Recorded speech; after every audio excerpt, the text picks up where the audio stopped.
Okay, we're apparently live. Nice.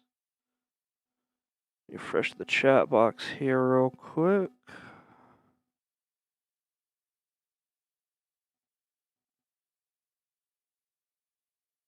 I hope that means that chat will show up, but we'll see.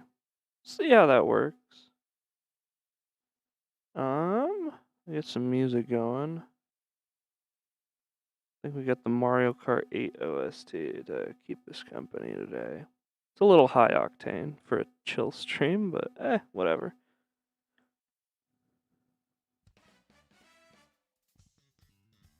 Oh man, okay. So far, no viewer, but yeah, let me pull up the stream on my phone real quick. I'll be right back.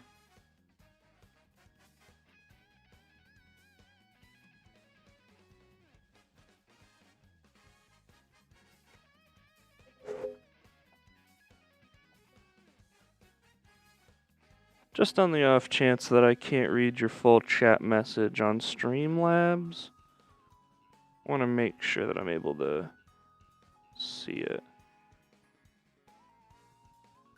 Okay. And then I'm gonna check my audio levels compared to. Oh yeah, I think we're visible, or not visible, but I think you're able to at least hear me. That's good. Okay. Big based. I'm gonna turn my volume down. I think that's why it feels so loud. Hello, chicken. How's it going? Yeah, so today is the big chill stream from, I guess, Cerulean to Celadon, right? That's kind of the goal today. I'm gonna go buy some stuff real quick at the mart. Because I did a little bit of grinding with Payday off stream. So the only Pokemon that has gotten their level up is Meowth. And I made a little bit of money, so just a little. I think we ended last stream with a little bit like 50k or something like that, so not a crazy amount of grinding, but just enough. Let's see what the mart has for me here real quick. We might have to run to the Vermilion City Pokemart if we don't have enough of good stuff here. Pokeballs, we definitely want more than 8, so probably buy like 12, because we have like 2 encounters that we want to catch, and I don't want to not catch them.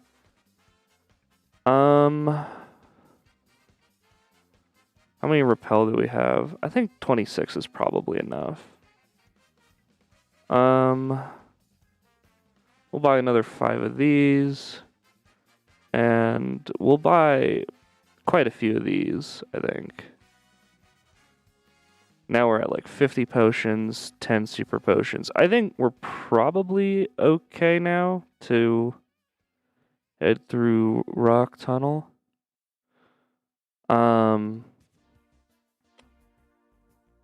There was a kind of boring part of the stream that I don't know if I could even commentate that well over. So I asked my my buddy Hatena if he wanted to join me on stream when that time came. And yesterday he said he'd probably be able to do it. So we will just have to see.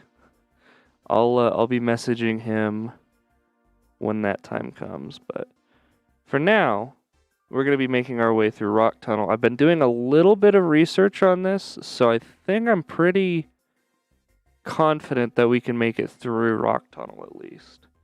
So, the Pokemon I want to lead with, let me think. So, yeah, we have 2 Pokemaniacs, so I think it's like Cubone, Slowpoke, and Slowpoke. But also, we got our first encounter here.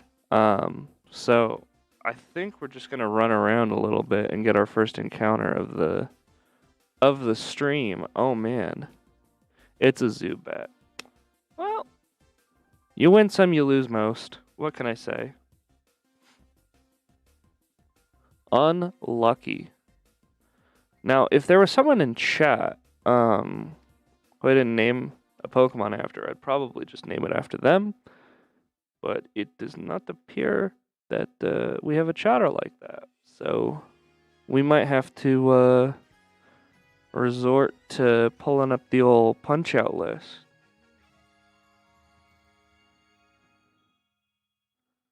Which wouldn't be the end of the world.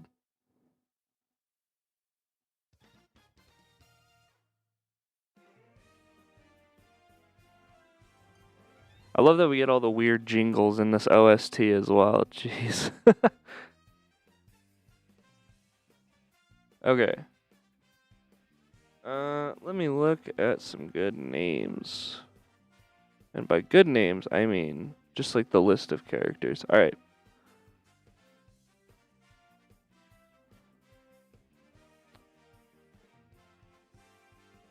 If Wikipedia would like to open. Ooh. Alright, I got a name. I got a name for you. Alright. We'll go with Mad Clown.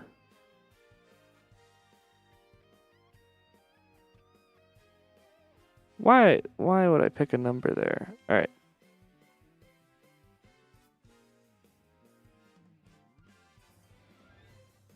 Okay. Zubat's probably not gonna see a lot of action, but that's okay.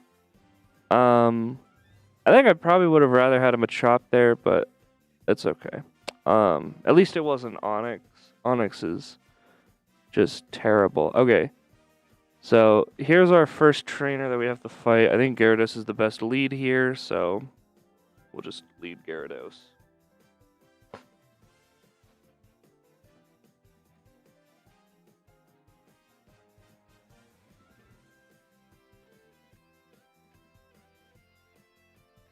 Hello, Cool Salesman 1997. We have a potential Growlithe encounter coming up, so if you stick around, you might get to have Growlithe named after you.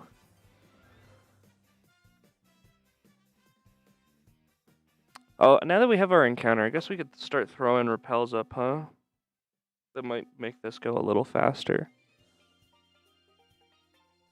But yeah, welcome to Rock Tunnel. Oh my god, this stream is going to be so fun. It's like 5 floors of just basically this. This stream seems quite lonely. I don't know. I'm just kind of vibing, you know? And also it just started, so. But hey, if it keeps you around, I'm very lonely. Okay, I think we keep Gyarados lead. Where is my... Oh, I have to go all the way up for this? Okay. There's Repel. So now, I believe we go up this way, and then we hug the right wall for the ladder. And I'm right, because of course I am. Okay, I think next trainer is a little southwest here. This is our Slowpoke trainer that we have to fight. So I think I also want to lead Gyarados here.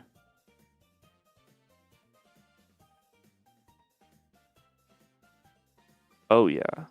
Oh yeah, I'm remembering. Thank goodness.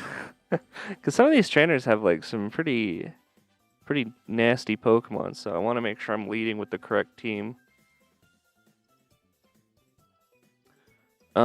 Growl's a little bit mean here. I think I might go Dragon Rage, because I think it guarantees kill. I think Bite might not kill, actually, without crit, so... Hello, Master Pokemon. How's it going? We've jumped into Rock Tunnel, so exciting stuff. Okay, so the next is like a picnic trainer with grass types. Probably just throw Fearow up front for that. And then the trainer after is a Pokemaniac with fire types. So I'm good leading with Fearow on that one as well. As much as I love leading Gyarados, there's some fights that I think Gyarados needs to be lead for down the line. Looks like somebody left. Yeah, that happens. Chat does that.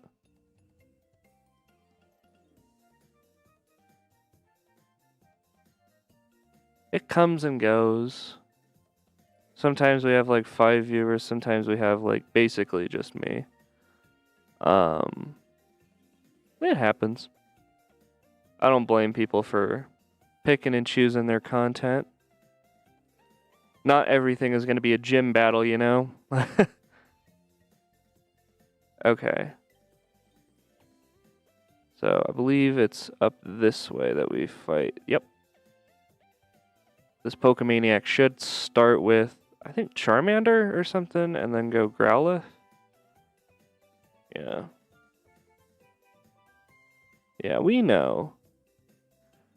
I think my only worry is like maybe getting a burn here, but hopefully Aerial Ace is just enough to one-shot. We're okay. I think we're okay.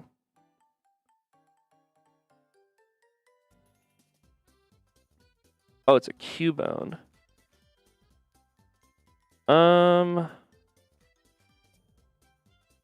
Okay, we'll go Gyarados.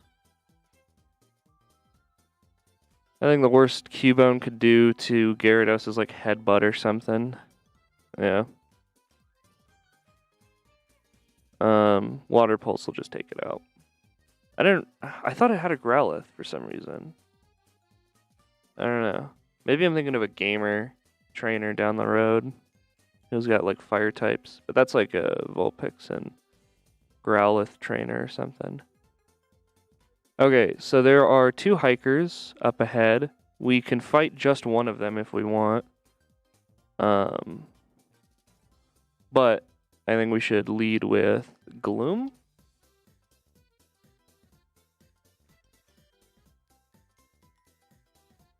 Give you a potion, and then we will use a repel. And now we'll go fight the hiker, I believe, to the west. Yeah.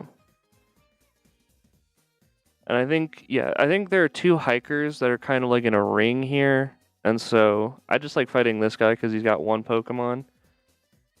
And then there's another hiker choice that we make where one hiker has 4 Pokemon and then the other has 3. So we're just going to pick the 3 as opposed to the 4.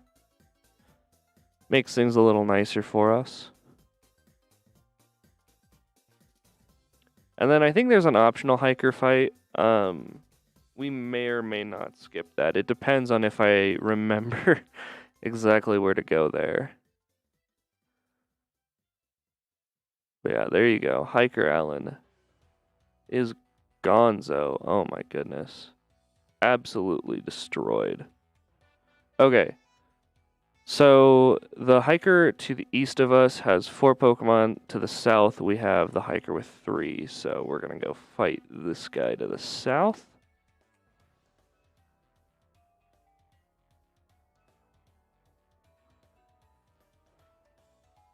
Hiker all over. So the other hiker, I think, is Lenny or something.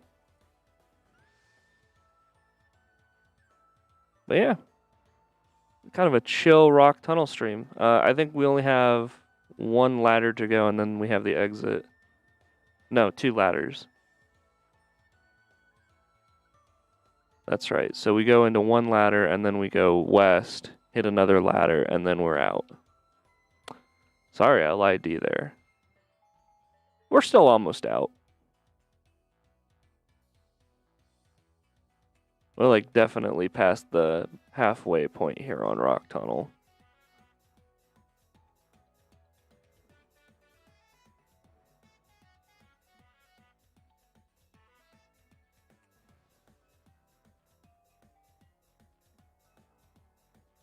We're getting through this pretty quick. The The question is, do we do Erica's gym before we're out? Ooh, okay, I think we skipped the hiker. Yes, we did. Okay, based. Okay, let me think here. So there's a picnic trainer, who leads Jigglypuff, switches to Meowth and Pidgey. So the question is, who to lead? Because I don't want Gloom out for Pidgey. I think we can probably do Arbok. Let's give it an item, actually. Just in case. Yeah, I want to give it a Chesto Berry. Because I think Jigglypuff could put it to sleep, which is kind of spooky. So, yeah, we'll see how this does.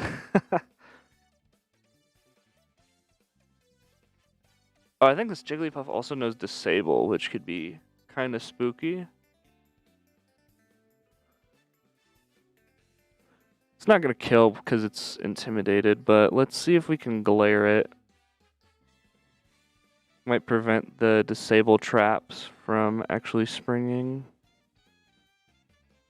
Uh-oh. Ah, that wasn't so bad. I thought that was going to do a little more. But hopefully Para-Flinch can kind of keep it at bay. We'll see. Yep, there it goes. Nice and easy. Alright. Pidgey time. We're just going to do the same thing. We're going to glare it, and then we're going to bite it till it's dead. Unless we start seeing our HP get really low. Okay. Missed 25% chance twice in a row. We love to see it. And then we hit it when our accuracy is down. Because of course we do. We're so good. We're so good at video game. Okay.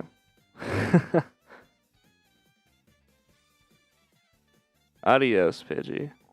Alright, last one is Meowth. We could swap into Fearow as well if we need to. I think we'll probably be okay with Arbok, but we'll see. We'll see.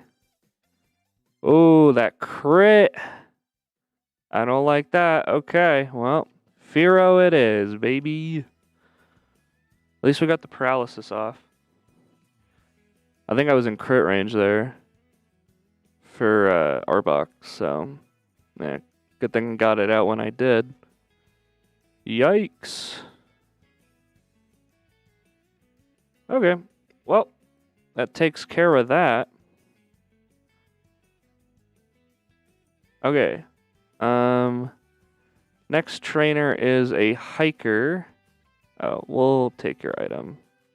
But the next trainer is a hiker. I think he leads Onyx or something stupid, so I'm not really worried about that fight, but we just lead Gloom, and I think we'll be okay. But let's heal up. That's what I bought all these stupid potions for. Oh, yeah.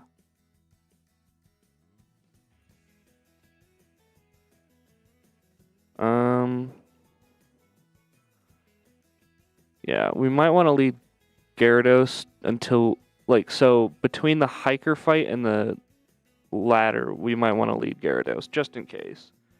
I don't think we'll get into a fight with the Pokemaniac guarding the ladder, but we could.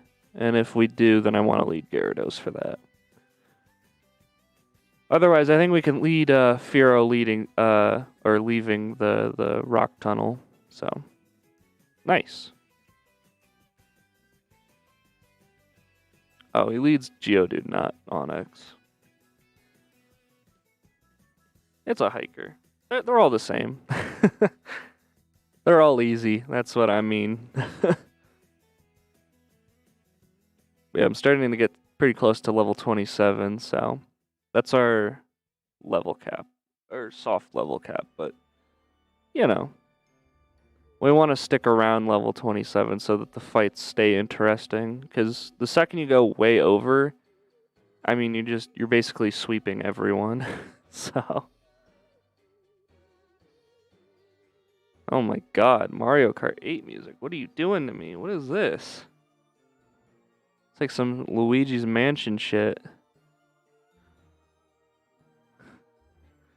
Wacky. Okay. That's all I gotta say about that. Okay. We'll lead Gyarados going into this. I think if we hug the wall, we'll be okay, but... yeah. We'll see. We shall see. Okay. We're good. There is the rock slide tutor in that area, so I might come back later. I think we could skip this fight, but honestly, Firo needs more XP, so we're just gonna fight all of these picnic kid trainers. Because it's pretty easy EXP for Firo, I think, for all of the remaining trainers in the rock tunnel area. So, good stuff. Good stuff, guys. Clefairy. I don't think you get to defeat me. Oh my God, your attack missed. You're so bad. What are you using follow me for? This isn't a double battle. You don't even get that many double battles in FireRed, huh? I think there's one coming up, but yeah, there's really not a lot here, huh? Okay, so there's another trainer on this side. Yep. We'll fight them.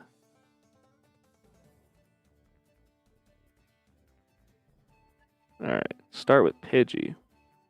Wow. This is gonna be tough. Tough fight here.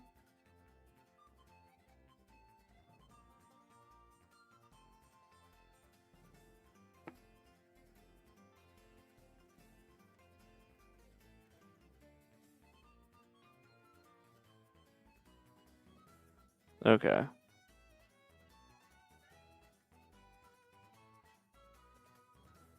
Oh, I forgot how many Pokemon this trainer has. Oh my God.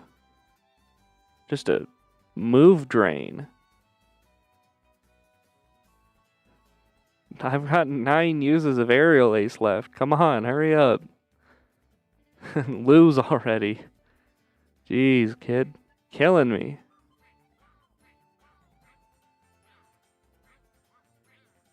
Hello, Shy Guys. Jesus. Some weird ass fucking music. I'm telling you something. Okay, so there's one more picnic trainer up this way.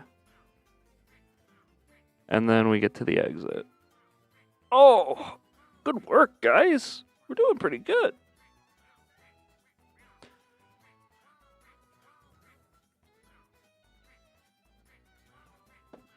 All that prep for Rock Tunnel. I'm telling you, it was paying off. I think Rock Tunnel is actually pretty spooky if you don't prepare properly, so... I'm glad we spent last stream kind of leveling up my Pokemon appropriately. Now that I have Firo to take out some of these other trainers too, that's kind of nice as like EXP distribution. So, yeah, good stuff. I'll probably try and avoid all the trainers leading up to Lavender Town. Because there's 2 hikers, a picnicker with, I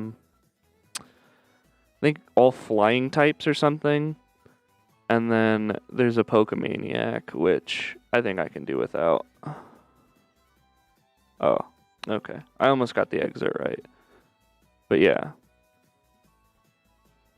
Grab the item here. And a Nabberry.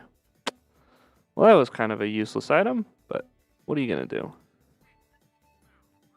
I think he only walks left to right, so I think we're good. Okay. Cool. That's Rock Tunnel. The question is, do we go back into Rock Tunnel for the Rock Slide TM? Maybe we do that before Rocket Hideout. Because we do have Graveler. But Graveler's at the level cap, and it wouldn't really be useful for Erica's fight, so I think we're okay not having it for now.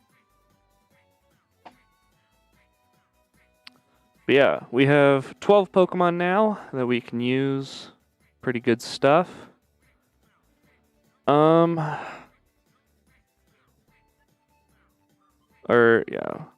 wanted to check the summary of this guy. Yeah, as much as I love Spark on my freaking Voltorb, I think it just needs something better. Which is why I'm thinking we might turn this stream into a gambling stream soon enough. Okay, so I'm okay leading Gyarados against the first gamer on this route because he is a fire type gamer. He's got Growlithe and Vulpix. But then I want to start leading Kadabra because there's a lot of poison type trainers on this route. Oh my gosh, it's crazy. You guys are going to be like, wow, that's a lot of poison type trainers, I guess. I don't know. I don't know what you guys are going to be like, but all I know is it's a lot. So, Water Pulse. And not down, somehow. Does she have like a resistance to it? That's kind of nuts. Because Water Pulse is a special attack move, I think, so. Feel like that should have OHKO'd, but oh well. Level diff and super effective does not mean OHKO on Growlithe, I guess. Maybe Water Pulse is just a really shit move. Yeah, maybe. Oh. We'll consider using Surf. Oh, Beedrill? You think I'm gonna keep Beedrill out for you? That's adorable. No. Now you get double intimidated, nerd. Oh my god. Not the Confuse Ray.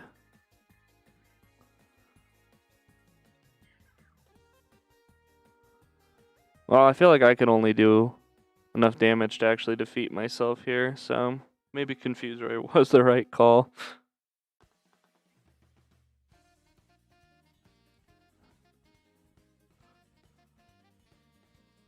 It would have been a huge read if he tried using Ember.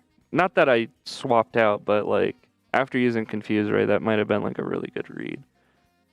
But I was good even if I hit myself, so I didn't want to switch. But yeah, all right, cool. Cool stuff, bro. Yeah, I think we'll start leading Kadabra here so we can just start systematically taking out all of the goofy trainers along this route. It's a whole cast of characters, man. How exciting. Alright, got a researcher dude. Or it looks like a researcher dude. He's just a nerd. Yeah.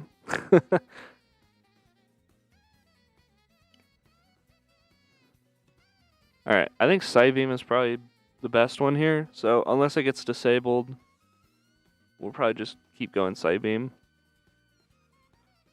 The only worry about having Kadabra out is it's just really frail, so I want to be ultra cautious.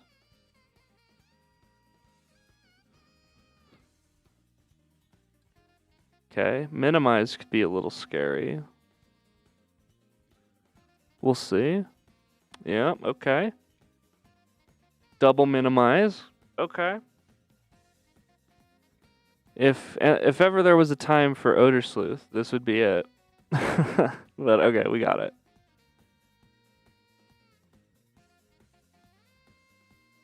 No, that wouldn't be the time for Odor Sleuth, but that's to identify, I think, like ghost types or some shit. You get the point, like, it's like evasive. Oh, I guess I'm thinking of like, what is the sweet scent? Maybe. I think that's the one because it's got an odor to it or something. Make room for a flag. Yeah, probably. I think we just get rid of teleport for reflect. Make those physically attacking Pokemon a little less scary. I like that idea.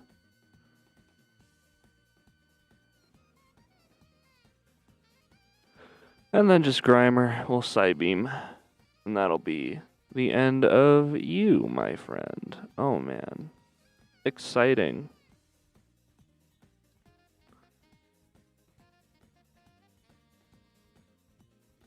Okay. Do we lead Fearow or Beedrill? So the double battle's coming up, so I'm just trying to figure out who I want. I kind of want Fearow. I might get poisoned, but I have a fuck ton of antidotes, so I think we're okay.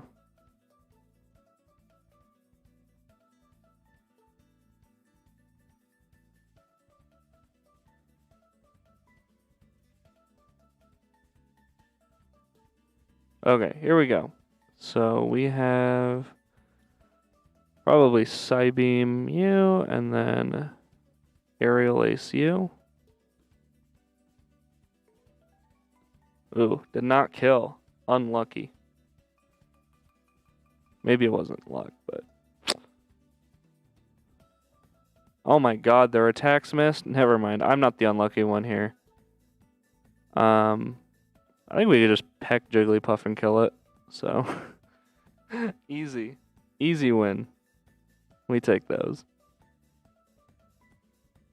For real, for real. Oh my god.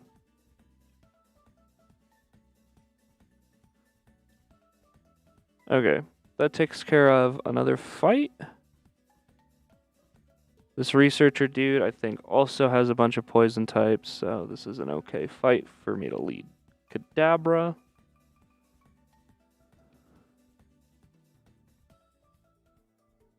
It's not a researcher, it's a nerd. It's a nerd, it's always a nerd.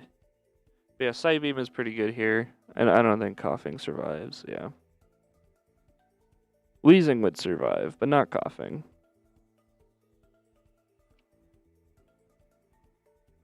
Alright, based. I think the last at the top here is also a pretty good fighter for Kadabra. So we'll do that.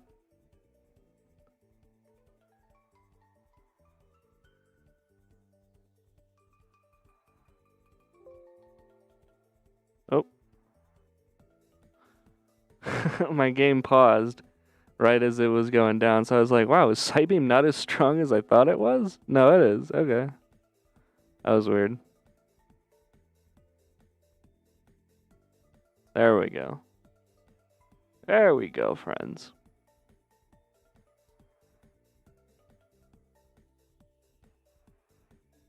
Okay. For next trainer, I think... Is Arbok a better lead than Fearow? Yeah, because she has Pikachu or something, right? Yeah, I think we go Arbok. Yeah, I think her final Pokemon is like Pikachu or something. I don't really feel like swapping out, so... We'll probably just do like Glare, Bite tactics. Until we start having like problems with doing that. But I think we'll be okay. We might start having problems doing that. Because I'm really unlucky, you know? It should hit 75% of the time. But it feels like it hits like maybe 25% of the time. It's how it feels, man. That's the problem.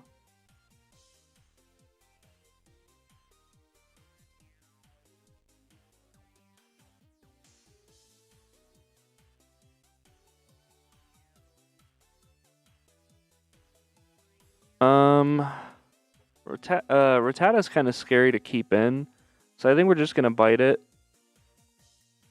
Oh, the flinch is nice. I didn't even want to risk the glare for Rattata there, so. Nidoran. It's not gonna be able to poison me, so I think we're in good shape for this interaction. Yeah. That's what we're talking about.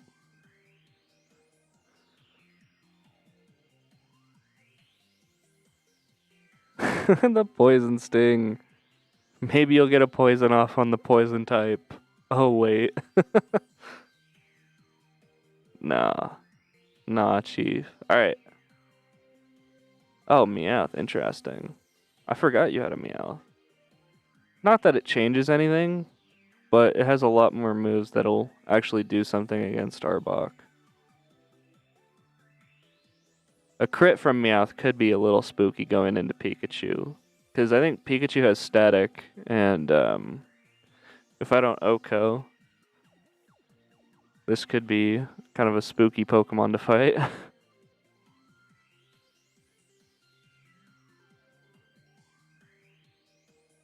But, yep, there we go. Easy game. Easy game. Did anybody ever doubt me? I hope not. That would be really unfortunate, but yeah, okay. That's most of the fights on this route that I want to do taken care of. I think there's another Grimer slash coughing slash whatever super nerd that I need to take care of. So we'll probably do that by leading Kadabra again.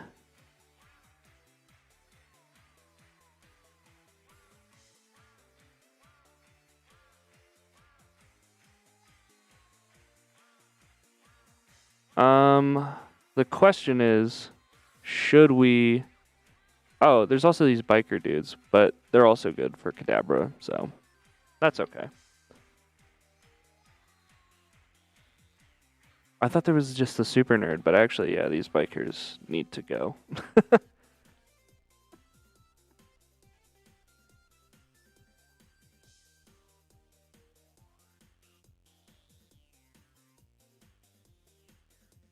I think we'll probably have like 100k Pokemon-y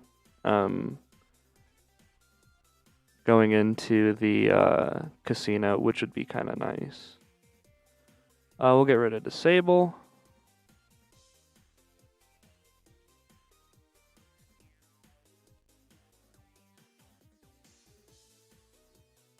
Oh, yeah. Absolutely destroyed.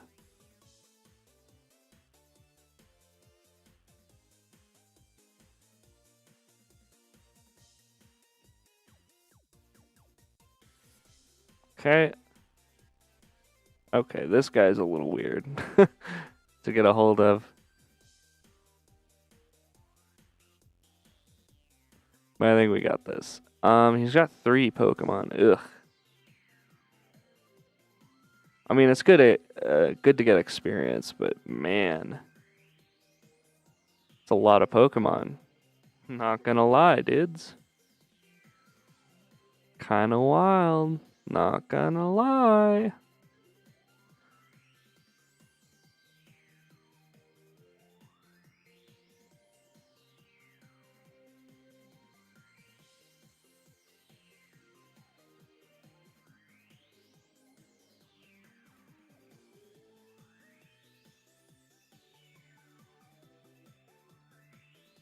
Yeah, we're almost at Celadon, which is nice. Because options open up in Celadon for sure.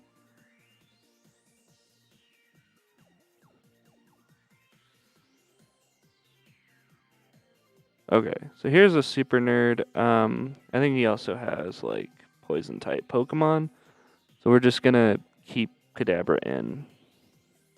Did he just ask how good my chemistry grade is? Oh my gosh. Oh, he's got Voltorb and shit. Oh, he also has a Grimer, but yeah, it's mostly electrics. I think Kadabra's fine. But yeah.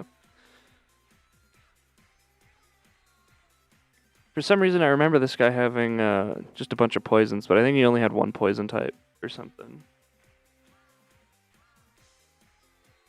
Misremembering. I'm like gaslighting myself into thinking I know what these trainers have.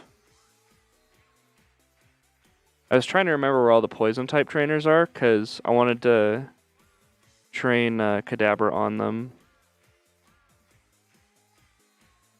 Okay, Magnemite. That's what we're talking about. Based. Don't ever hit my chicken.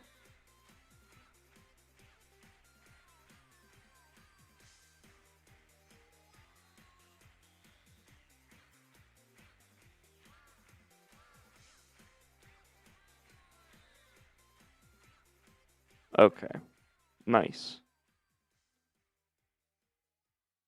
Level 27. Good stuff. Good stuff. Okay. So now if we wanted to get our encounter on this route, we could. It's guaranteed to be a Growlithe. We could also do the same thing on the next route as well. That's also guaranteed to be a Growlithe. Because of dupes, we can't have two Growliths, but the only worry is what if Growlithe uses the dreadful move Roar? That would just be that would be embarrassing, huh? I think we got to do it. I'm going to use it on the next route because it's a little bit easier to access. I don't really feel like using Cut, so. Yep, okay. On our way to our next encounter. I don't actually know if there's anyone in chat that wants Growlithe named after them. But if there is, feel free to speak up. Yeah. Now's the time to do it, I guess, if you want yourself a Growlithe.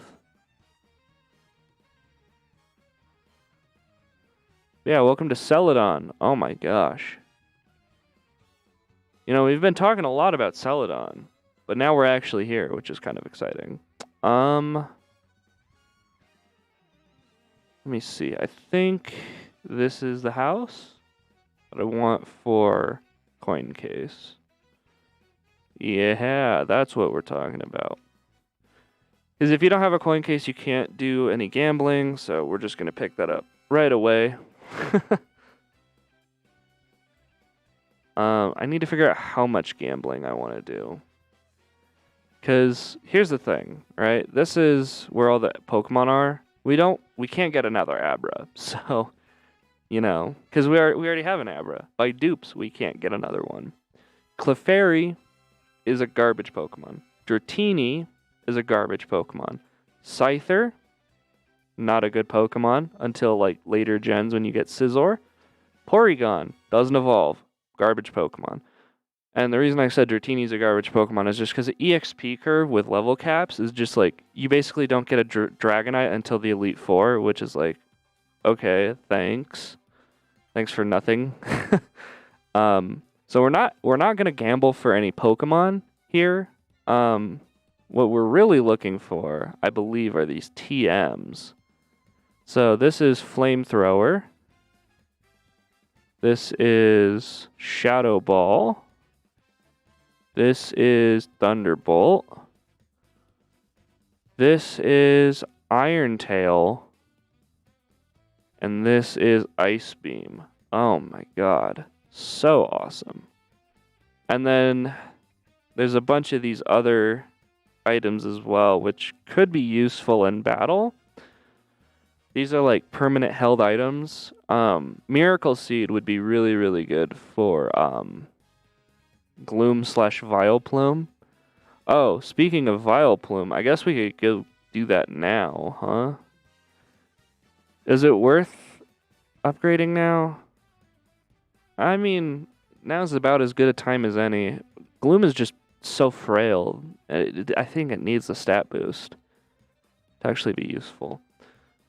So what is it, floor 3 or something? I think I need to go up to get the stone. No, it's 4 maybe?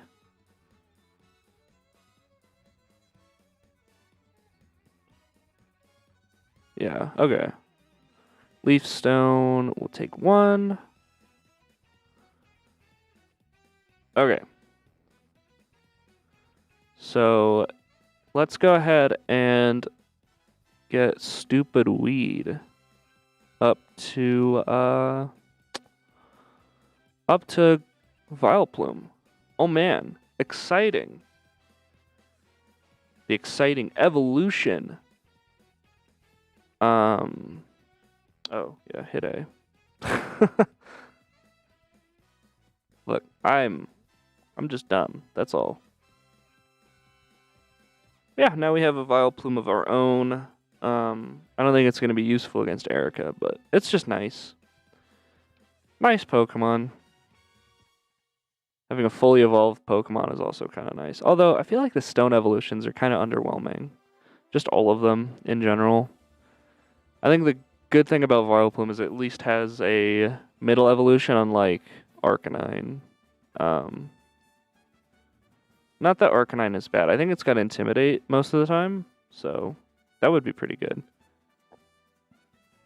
We'll see. We'll see what we get. Because I think... Do we have... Oh my god. Stop going back into the Pokemon. Do we have 2 or more Great Balls? You know what? I'm actually going to buy a few more Great Balls. Just in case. You know? Just in case.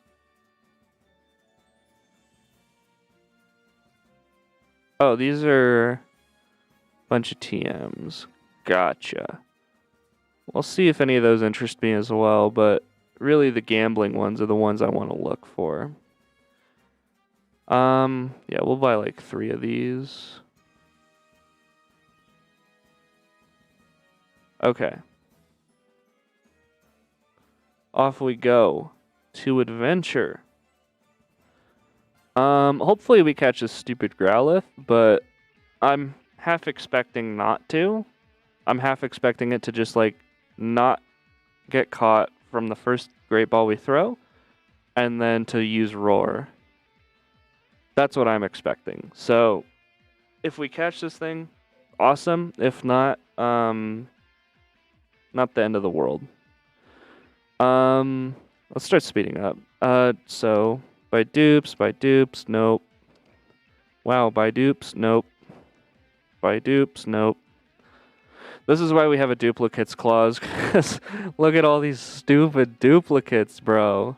This would be so boring if we played with like another Pidgey, another Meowth, another, you know, like, let's just get me the unique encounter on this route. Oh my goodness. I feel like Growlithe isn't that rare, which just makes it so weird that we haven't found one yet. Also, glad I'm speeding up now, because this would literally take me like 5 minutes just to find a Pokemon. Hello? Growlithe? There we go. Okay. Here's a level 20 Growlithe. Let's see if it has Intimidate. That would be kind of based. So, we have Intimidate. Does it have Intimidate? It does not. Okay. No Intimidate on the Growlithe. That's a little shitty, but alright. Great Ball it is. What ability does it have? Uh-oh. It's gonna use Roar. Yep. Wah, wah. Alright, well, that encounter's a bust. But you know what encounter isn't a bust? This one, where we go up the stairs a bunch. But also, because we failed to catch Growlithe, that means we can't get Growlithe anymore. So, even though we have another encounter on the route before, that also has Growlithe guaranteed, I'm not gonna go back for Growlithe. I think we just rule that Growlithe is a dupe now. But now we have Eevee. I think this is better than all of the casino Pokemon that we have available to us. Yeah, what do we name Eevee? What do we name Eevee, chat? Or actually, we haven't had a chat message in a hot minute. Oh, hello, Super Gold Pikachu. How's it going?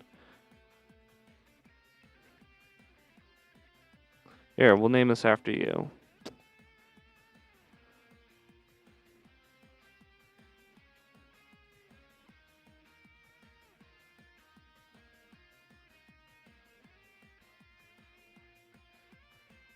There we go. I think that's probably good enough considering the number of characters we have. There you go. Now you're the Eevee of the team. Not sure what we want Eevee to be. Depends on. I don't want it to be Flareon because I think Flareon has pretty garbage stats. The question is, can we get away with not having Flareon? All the upcoming gyms probably don't require that we have a fire type, right? I mean, Erica's like the closest that requires it, but I don't think we need a fire for that. I think we could probably do Erica's gym with literally just like Fearow.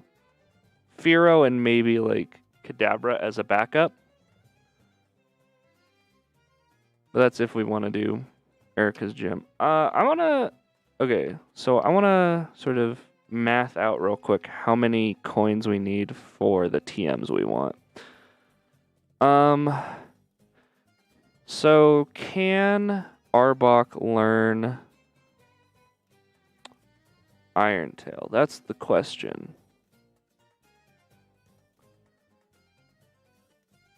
Oh my god, my computer is lagging so hard. Arbok.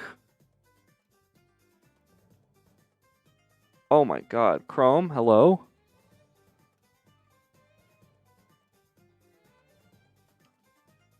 FireRed. Okay, let's see here.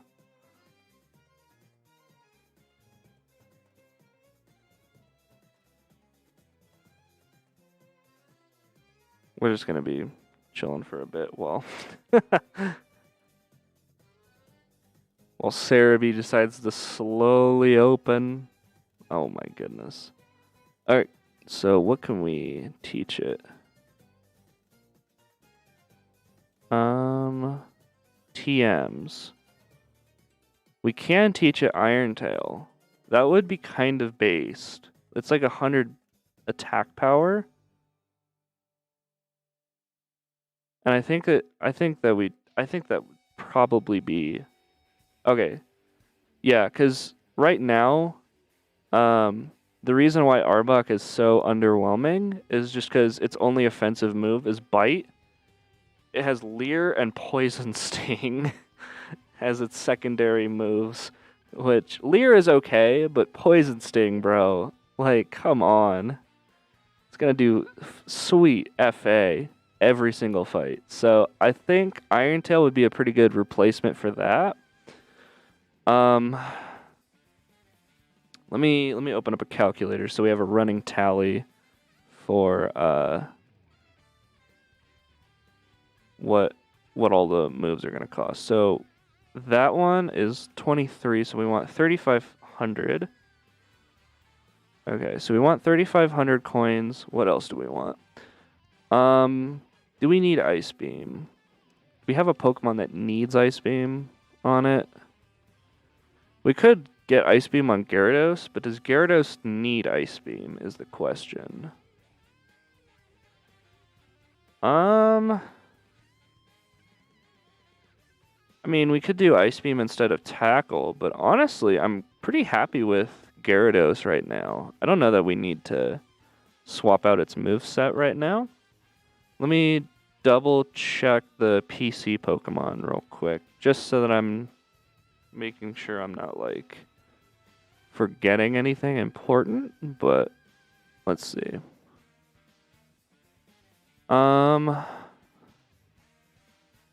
Okay, I don't think any of these guys, with the exception of maybe Eevee, can learn Ice Beam. I think we want... Okay, I do know that I think I want, like, 2 Shadow Balls.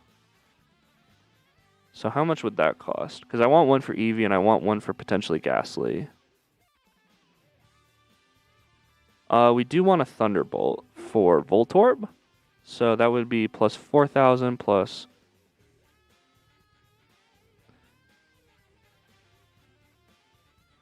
What is this? Okay, so 4,500 is Shadow Ball. Okay, that's rough. plus 4,500. And then do we want flamethrower? Do we even have anything? Oh, you need to go? All right. Well, I appreciate you leaving a like. Make sure to hit that bell if you want to see the next stream when it goes live. So, yeah, I don't think any of my Pokemon can even learn flamethrower. So I think we're good with this. So 16,500 coins is the target. So I think if we get like 8,000 and then 8,500, we can just get all of the TMs we want. I think is how that works. So, or maybe we do 9,000. 9,000 and 7,500. Yeah, I think that's probably the way to go. All right, I'm gonna see if our boy Hatena is around and if he wants to join me for gambling. Because this is gonna be incredibly boring if it's just me. Oh, also, let's get our coins first. Since we have so much money, I think we can literally just like buy all the coins we want. So we'll start with 500. I think that'll probably be enough to get us through. We'll take this seat here. All right, let me see if Hatena's around. He's on Do Not Disturb mode, which I don't know if that means I'm good to message him or not, but we'll see.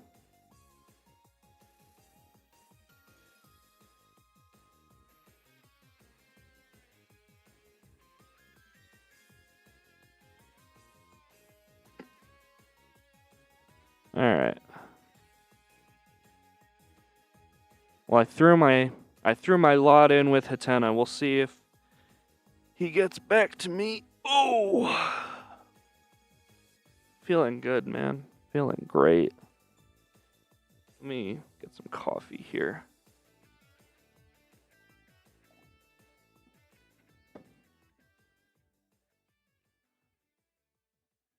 Anyone having a good or bad day in chat? Yes, it's like 2 viewers, so one of them is me. The other viewer wants to say hi, feel free to. Otherwise, I guess, we'll just stare at the casino gambling machine until Hatena gets back to me.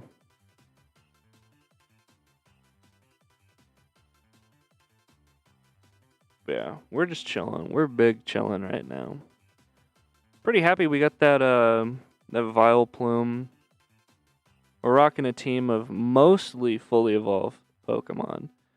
The only one that's not fully evolved right now is Kadabra. I think I'm gonna wait for like level 30, 32 or something, because I want the evolution to feel a little bit more like, you earned it. That's what I want, so. We'll see. We'll see.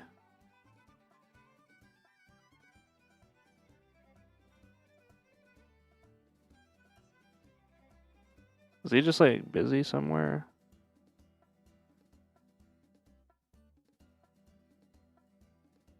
Oh, he's in a VC Tarot server. Huh.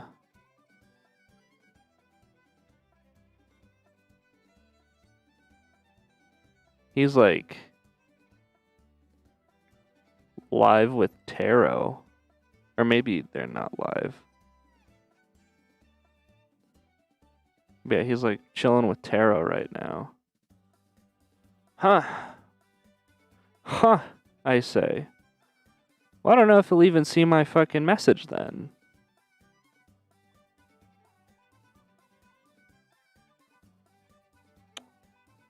We'll give it a little bit more time, but I'll see. We'll see.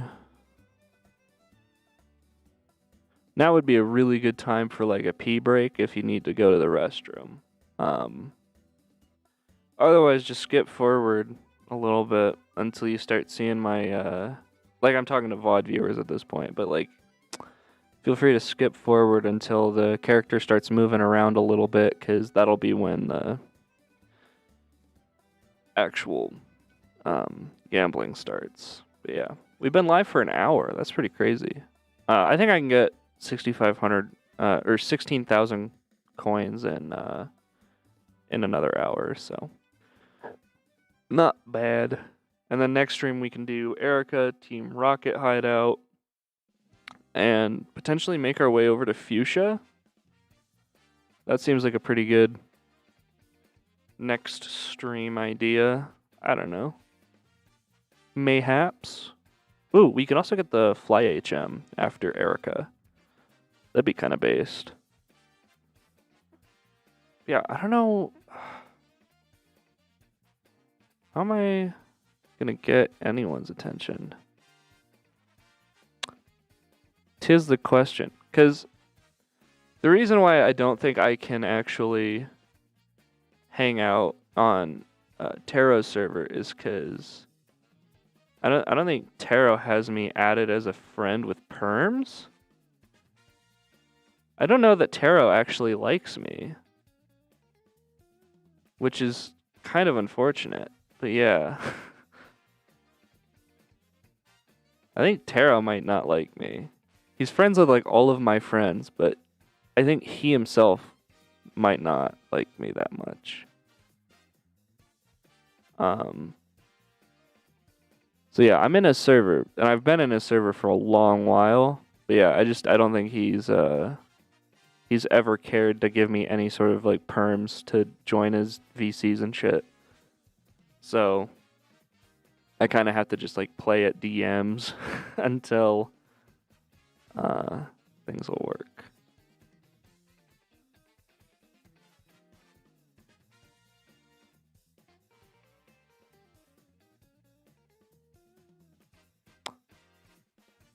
Oh, that's weird. Okay, let me try messaging again.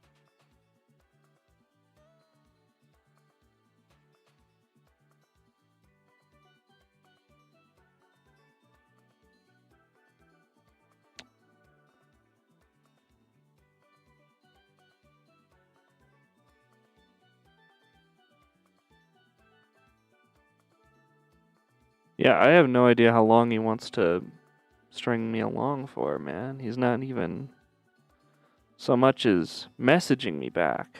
That's the weird part. Oh. I can in a bit, he says. Well, okay.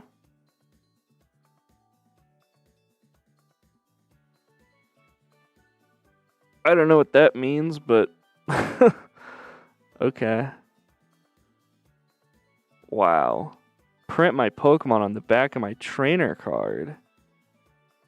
That's wild. Okay,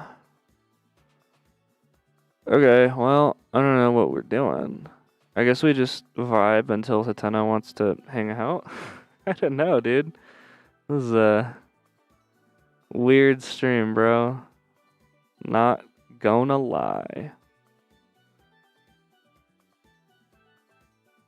Because I already know what TMs we want. Oh, here's a hidden item. Wee Pear Berry. Wow. Incredible. Does anybody know what that's useful for? It's probably not even useful till post-game is the problem. What's there to do? Bored. I'm bored, friends. Nothing to do.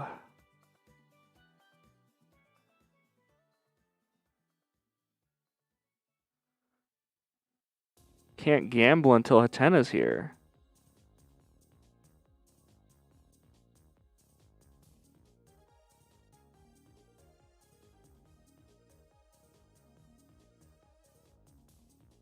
Oh, this is the Pokemon team room.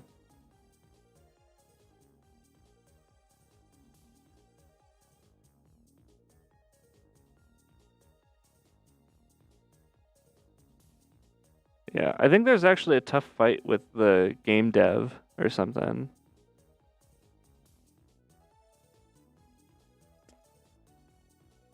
I think that's actually the case.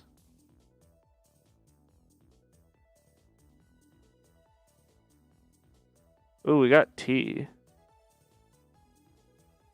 Is this a key item?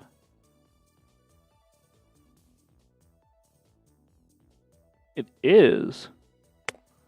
Huh. Can we go to Saffron before ever doing like Erica? Is that a thing?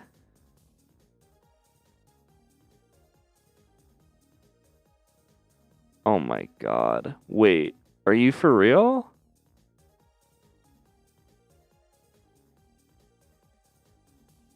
We could just be in Saffron now. Oh my god. Huh. I was just fucking around. I didn't even know that the tea was there. I knew the tea was somewhere. Yeah. Fighting dojo and then can't do that till you do the rocket stuff. Huh. Wow. Weird. Okay. Well, I guess that that helps that problem. Um yeah, okay. So now we can make our way back up to Cerulean if we wanted.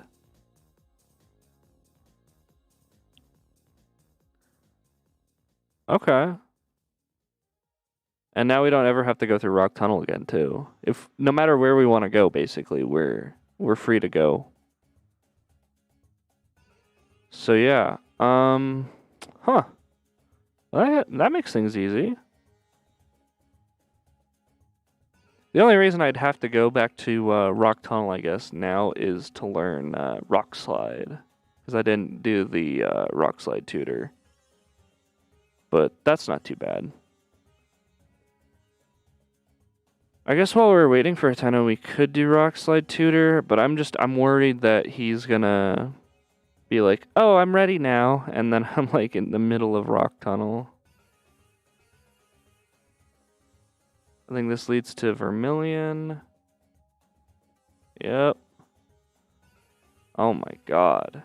Based.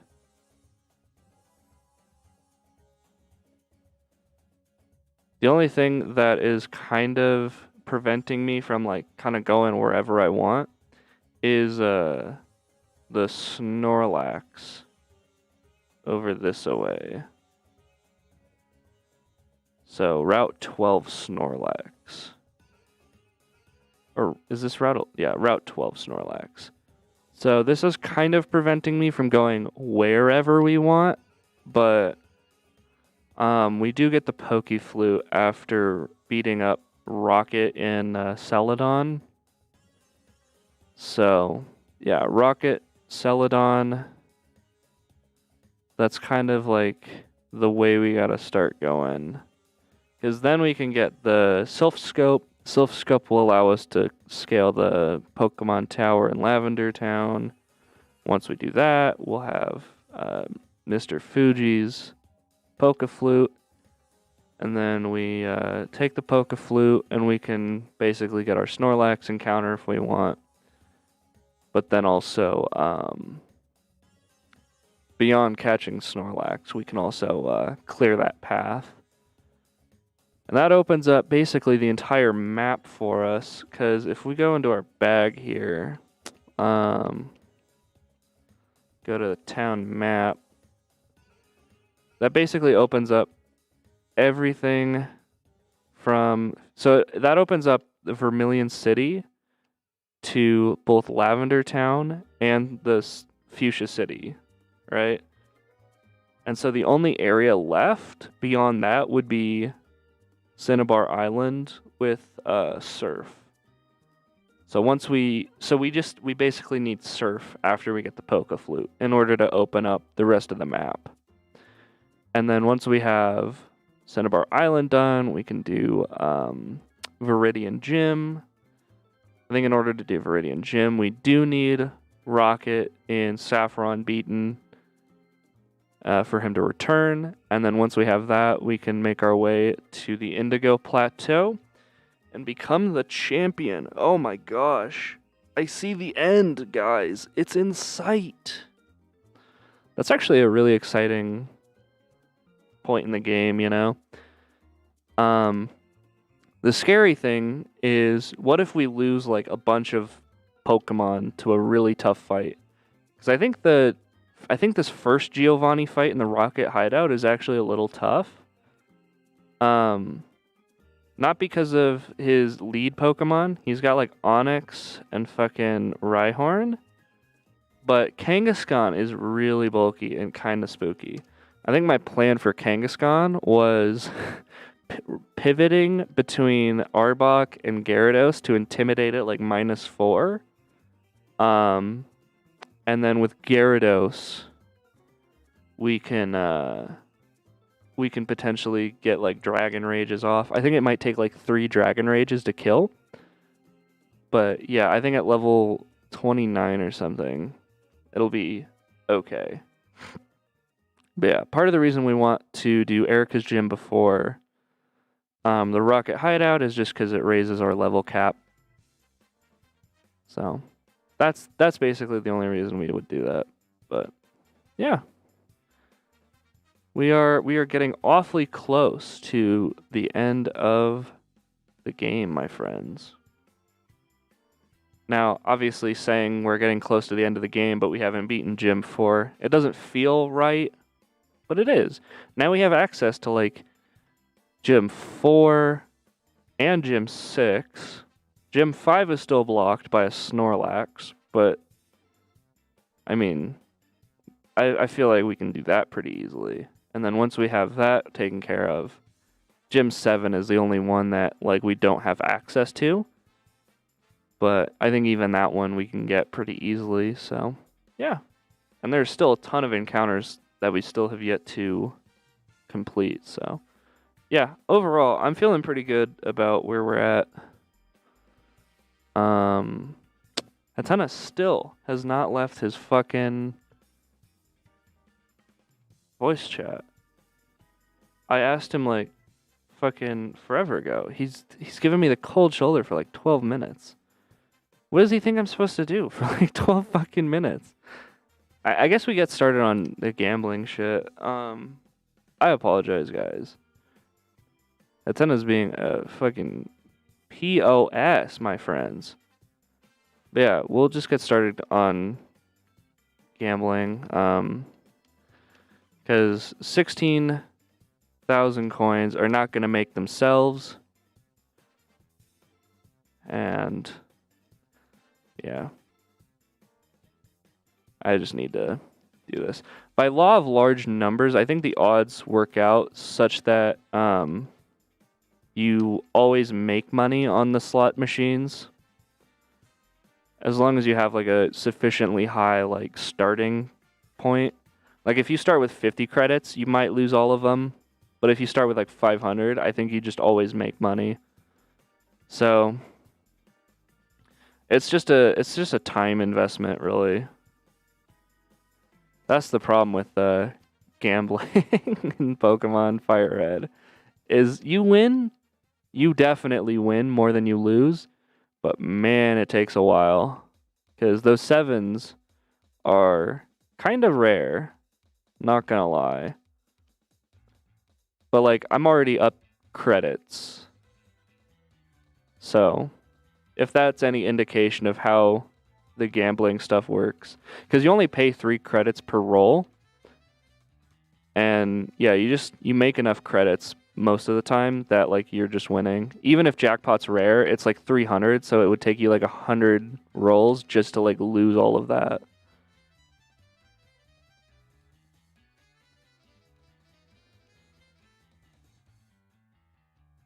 But yeah, welcome to gambling. I don't know when Hatena wants to join, but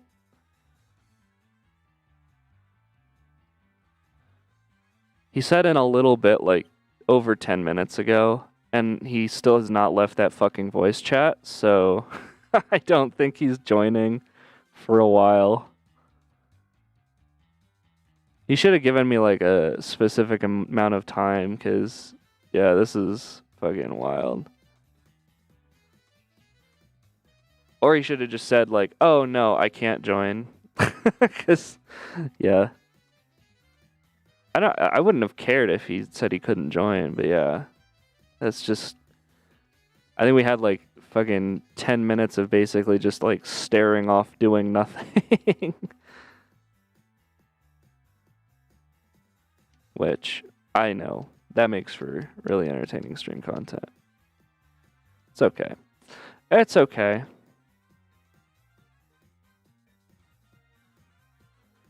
Just start gambling for forever. We're now up like 250 credits too, by the way. So, good stuff.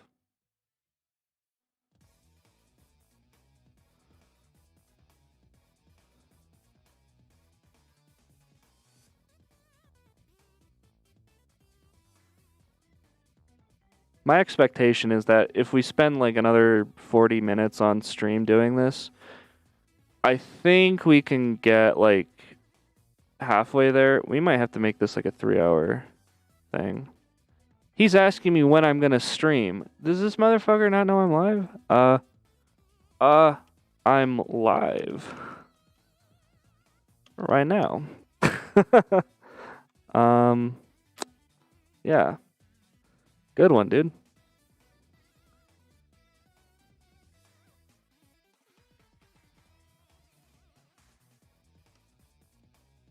There. Join whenever. Oh.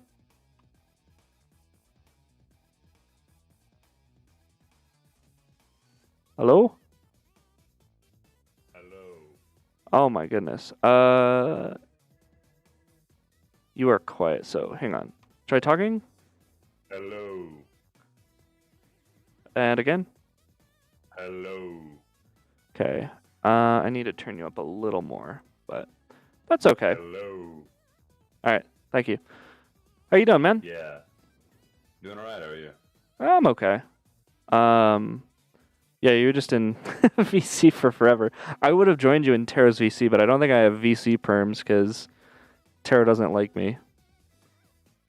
Well, you don't talk to him, so. Yeah, well, he's mutuals with me on Twitter, but I think that's the extent of like how much he likes me. No, we were chilling in there. So last night, I played last night. You know Blue? Yes.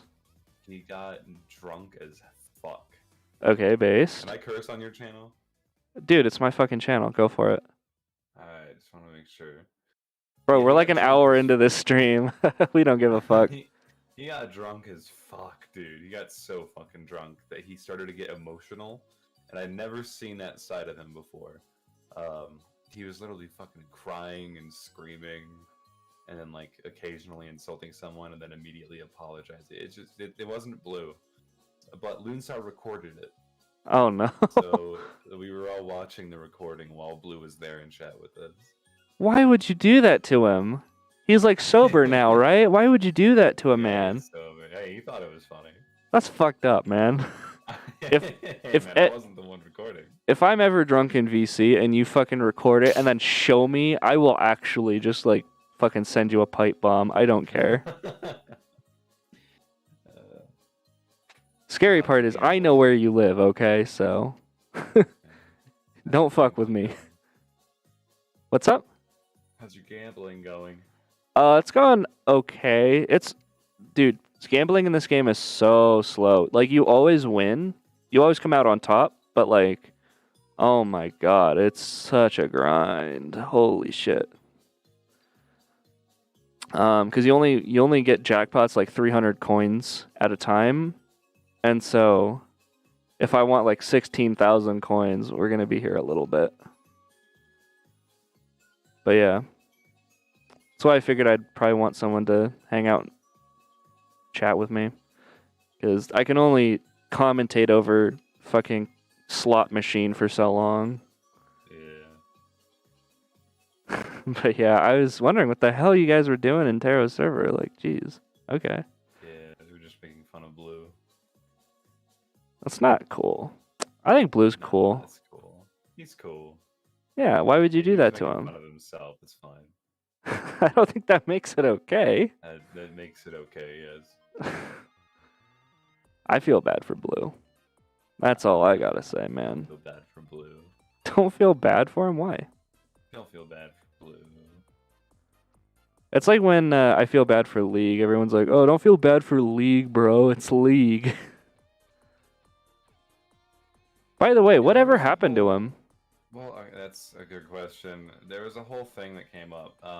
He just got on my nerves a lot, personally. So, I ended up just like kicking him from the server because I just Yeah. couldn't with him anymore, personally. But you know, I didn't mean that as like I don't want to talk to you ever again, and he understood that. Like we weren't on bad terms. It was just we didn't think that that was the right group for him to be in because everyone kept like he just didn't get along with everyone there. Sure. Like one-on-one conversations, he's great, but you add one more person to that, and he tries to make everything about himself, right? Yeah. I don't know about Really that. well, he tried. Well, no, that's not what I meant. It's more like he tries to respond to everybody, so most of the conversation ends up trying to circle around him. At least whenever I'm there. So like in big groups, he doesn't work too well. Okay. No, he doesn't. Because he was hanging out with me and Jin, and he was fine. But yeah, no, he's great in small groups, but in large groups, he feels the need to respond to everything that everyone has to say, and that's when it gets irritating. okay. I was just wondering because he usually joins VC whenever I do in fucking VIP VC. So yeah. Well, then a bunch of my friends started telling League to apologize to me. what? Like he doesn't need to apologize, and it like he was trying to not let it get to him because like he understood that like, he didn't need to apologize for anything. He's just being himself. Like that's fine. But then like, eventually, I think it was I don't want to call him out specifically, but just a few of my friends kept telling him to apologize to me.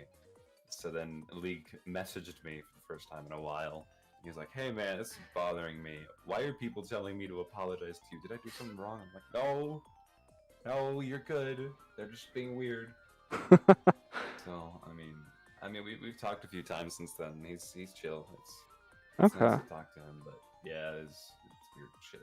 Yeah, he'll sometimes message me on holidays like, "Oh, happy Thanksgiving" or "Happy Halloween." It's like, oh, Yeah, he does that to me too. okay, right on, dude.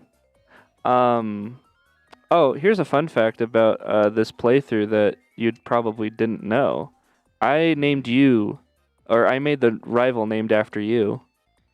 Sweet. So the rival's name is Hatena, and he's so far killed 3 of my Pokemon. Awesome. So yeah, I am the slaughterer. I mean, so far 3 out of 4 of my Pokemon have died to you. So how many have died? 4. Oh, yeah, you did just say that, didn't you? I did say that, but that's okay. Alright. I'm tired too. Uh. But yeah. How much sleep did you get?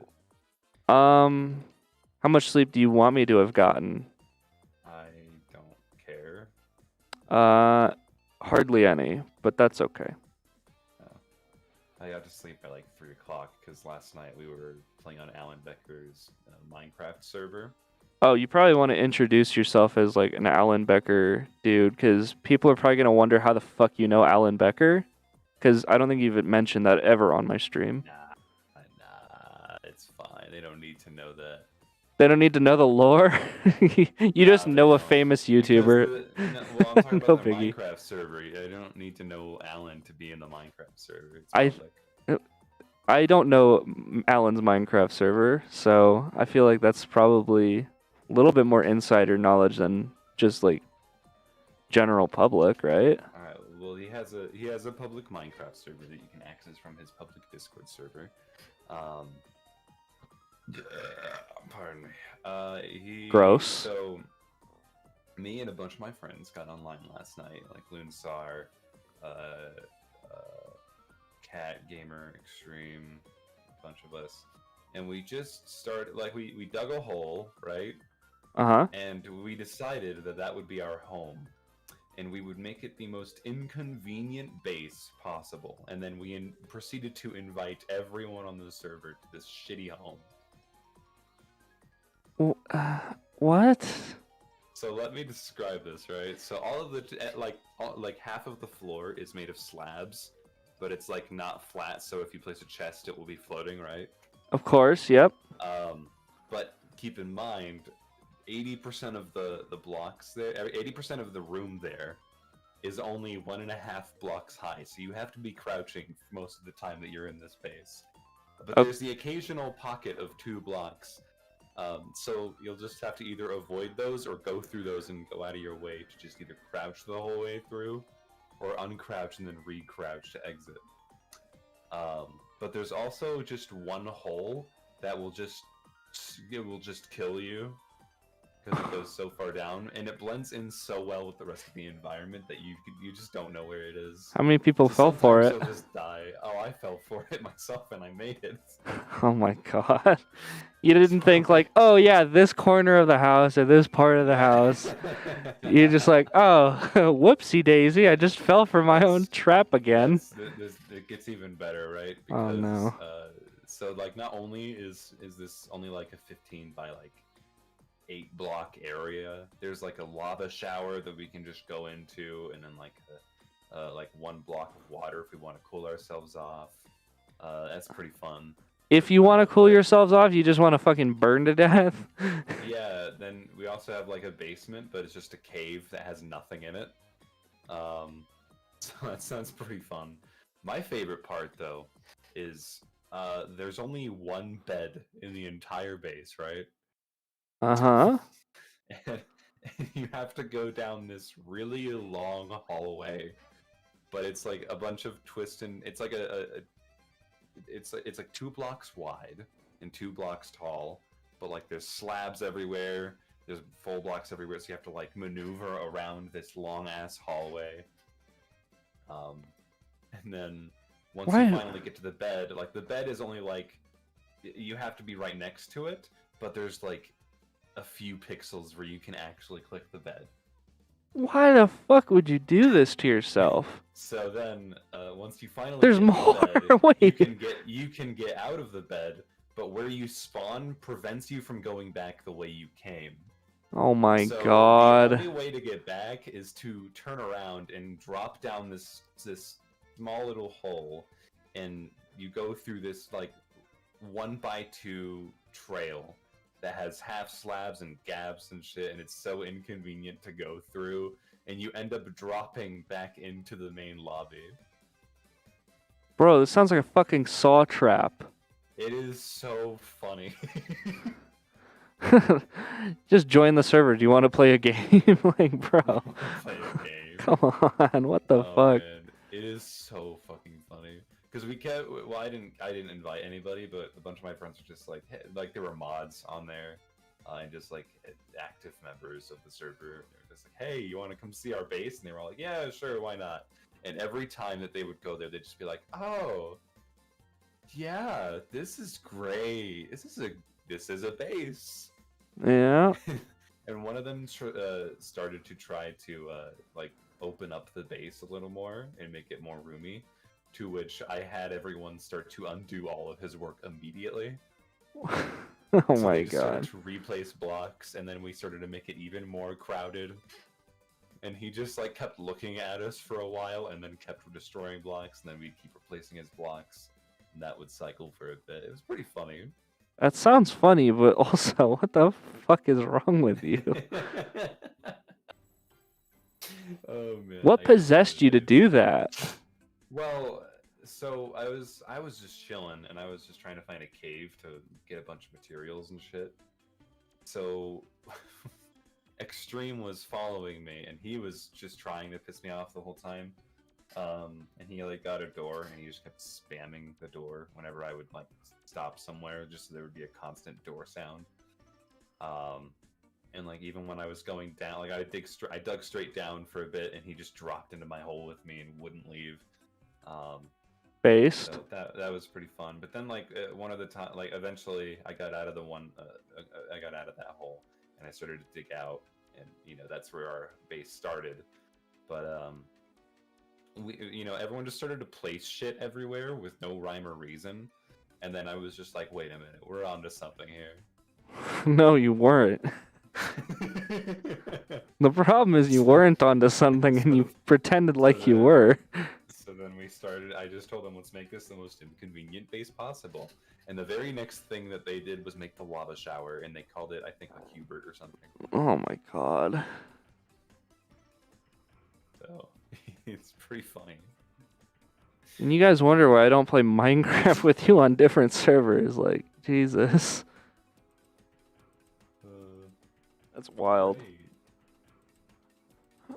So how have you been, man? Last night. I've been great. I've been good. I woke up at like, I don't know, 9, 10 o'clock today. Because I didn't get to sleep until 3. Let's see. I mean, yeah, all I've done today is work for Alan Becker. That's kind of it. And just fuck around with Blue? Yeah, that's pretty much. So what kind of I think you kind of explained it, but like what kind of a drunk was he? Like kind of an asshole drunk or what? He was the sad and apologetic and crying drunk. Oh. That's also not fun. Yeah. This is why I never want to get fucking... He was also briefly an asshole. Yeah, like every time he'd be an asshole, he'd apologize immediately and start crying. Yeah. Part of the reason I don't want to ever get like blackout, because holy fuck, dude. Oh, he remembered all of it. Oh, really? Somehow. How do you... Okay. Interesting. So he wasn't even blackout drunk when he was like that?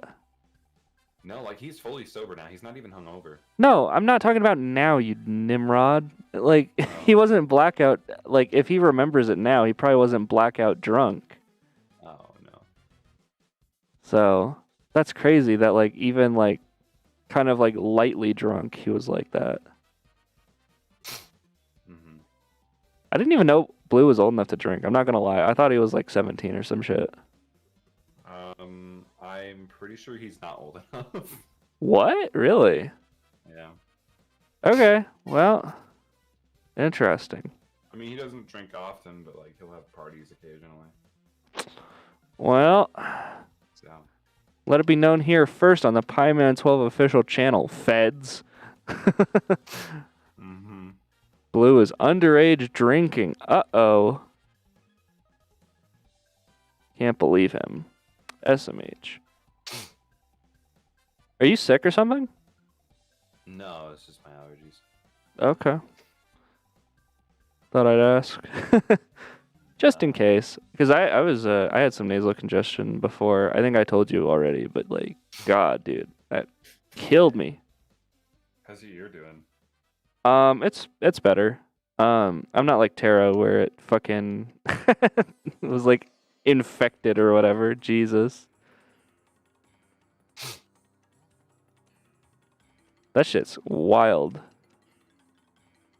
Yeah. I think I asked you a little bit before, but like, well, not on stream, but like, I asked you a little bit before, but like, any updates on the gravity stuff? Like any? I was actually doing some storyboarding last night. Yeah. So is it for like the opening bits, or is it for like new stuff? For new stuff. I've gotten like in the entirety of scene 3 storyboard, and I'm working on scene 4. Out of like I think 12, 13 scenes total. But I have like 2/3 of the whole script written. Dang, nice. So I mean, I plan to like, I want to focus on writing the whole script, and then I want to storyboard everything, and then I want to talk with like Cap and Rookie and Undermine about what to do next. You should chat with me about the script. Yeah. Not right now. On stream. Yeah. Yeah. No spoilers. Bro, there's like no viewers. There's 3 people, and I'm one of them. And I'm one of them. I don't want to spoil it for myself. Come on. Okay. You know what, man? Just for you, I won't spoil it for you. But yeah. Cool stuff, man. Yeah. What were you doing? What were you doing for Alan? Today? Yeah, you said you were working for him a So little. yeah, so we have the finale of the animation versus Minecraft shorts. I don't know how up to date you are with that one, or if you even watch them, but Yeah, sure. we got the finale of his Minecraft short series, or at least for now. He's going to continue it later, but he's going to take a long break from it. But so every day I have to pull out a new final render for the entire episode, and it's like 30 minutes long. So that's mostly what I did today, and that takes like anywhere from like an hour to hour and a half usually. Okay. So that's pretty much all I've done today. I mean, I looked over some of the final revisions, and we have like I think 2 or 3 people working over the weekend. So pretty quiet. Yeah. When was the last time you were on my channel, by the way? Fuck, I don't know. It's got to have been over a year, right? I don't know. Let me check. Because I remember you were there for the Getting Over It stream. Oh, are we counting streams? Fuck, I have no idea then. Well, if you don't want to count streams, then we'll just do videos. But yeah, I don't remember. It has to have been a while. I mean, you mentioned me on your daily follower video. Bro, did you fucking? I guess technically it was the face reveal, right? Hang on. We gotta check something here, cause hold on. Ba-da-bop. Yep. Okay. Thanks, you fucking dick. What? You just advertised a gambling stream, really? This is like the least interesting stream you could advertise. That's okay. I'm here. Bruh. Bruh, strap in. We're here for another like fucking 13,000 credits. I Jesus. mean, I ain't gonna be here for all that time. Okay. Even if you're not here, I'm gonna be here. That's probably gonna be. Oh my god. Yeah, that's gonna be quite a bit of time. But it would be worth it to have the sweet, sweet TMs I want. Oh my god. Hey guys, subscribe. I'm pretty sure they're already subbed. If I had to guess. Subscribe. If I had to guess, your friends are probably more likely to be subscribed than just like some random viewer. Smash that like button. Leave a comment down below telling Pie Man what to do next. Wow. I definitely did not almost call you Pimations. Please, backseat game me harder. That's all I want on my fucking live stream. I'm not backseat gaming, I'm backseat YouTubing. Oh my fucking god. Make sure you ring-a-ling-a-ding that bell. Kill me. Make sure your notifications are on so every time that Pie Man uploads or streams, you're here first. Make sure to get that parasociality up. You could also go follow his Twitter account. Not the regular one, but the daily follower gimmick account. Bro, if that one's about to hit 5K, that's so wild. It's like less than 50 followers from hitting 5K. Damn.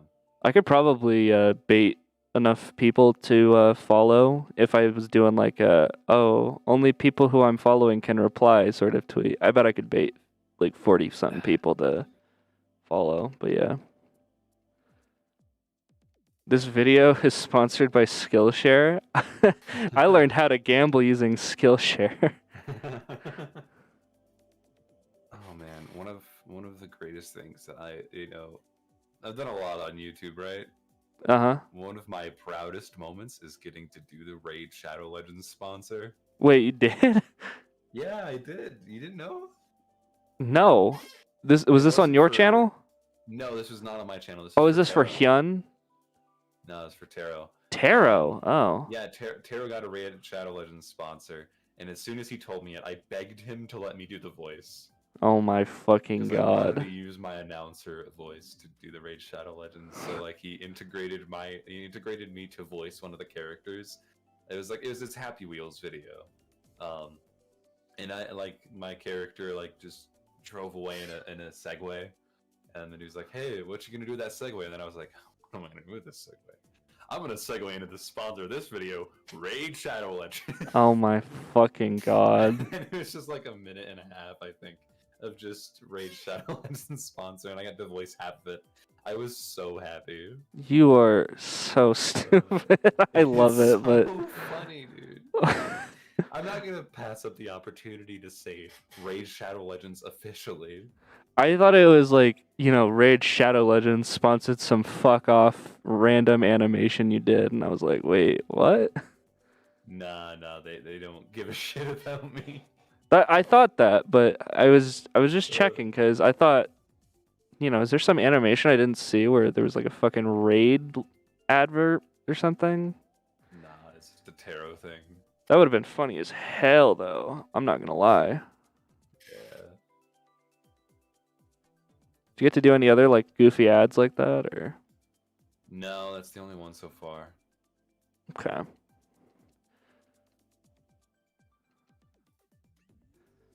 Oh. Oh, you know what? I do remember the last time you were on my channel. Yeah? It was the face reveal shit. Yeah, I said that. Did you? Yeah, you just ignored me. Oh, well, maybe you weren't speaking into your mic loud enough. You fuck. Oh, you right. When I'm right, I'm right, okay? You right. Thanks.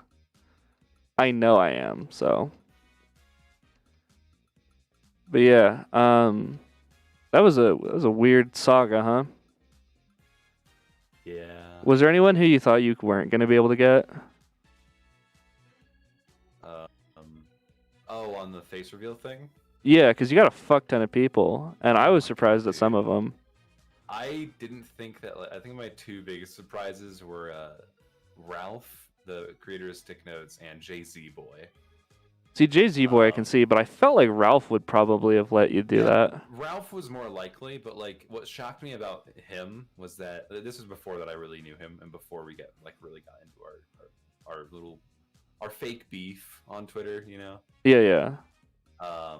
And he in his instruction, because for the face reveals, and you know this because I think you wrote a script for me. Oh yeah. I let people because it's going on their channels or their profiles, so I want to make sure that they're comfortable with me saying whatever they want on their profiles wherever they're uploading it. So I was like, okay, yeah, is there any notes that you have for me? Anything that you want me to do for this face reveal? And he was just like, yeah, just he gave me a vague idea of the script. And so I had to get my green screen out and my proper lighting out in order to do the bit properly. But he was like, okay, you need to just put on your glasses, look up while you're doing that, and then just shit talk Stick Notes for a bit. And I was like, oh, okay. So I got permission from the creator of Stick Notes to shit talk Stick Notes. And yeah, so then he green screened me into his room. That was pretty funny. Jay-Z Boys was actually really funny because he didn't really give a shit what the fuck I did. I asked him if he had any notes for me, and he's like, nah, just do whatever. He was surprisingly chill about it. And I was like, oh, maybe he'll put it on his second channel, and then he put it on his main channel. So that was already the first shocker. Yeah, that was funny. He proceeded to keep it up, and over time, people would find the video, and they wouldn't realize that it was an April Fool's joke, let alone a joke. So hundreds to thousands of people started to think that I was actually Jay-Z Boy. And even to this day, some people will join my stream PCs and be like, are you Jay-Z Boy? Is that real? Oh my god. And it took until one stream I had a viewer come in like that. They were like, are you Jay-Z Boy? But Jay-Z Boy was in chat just chilling with us.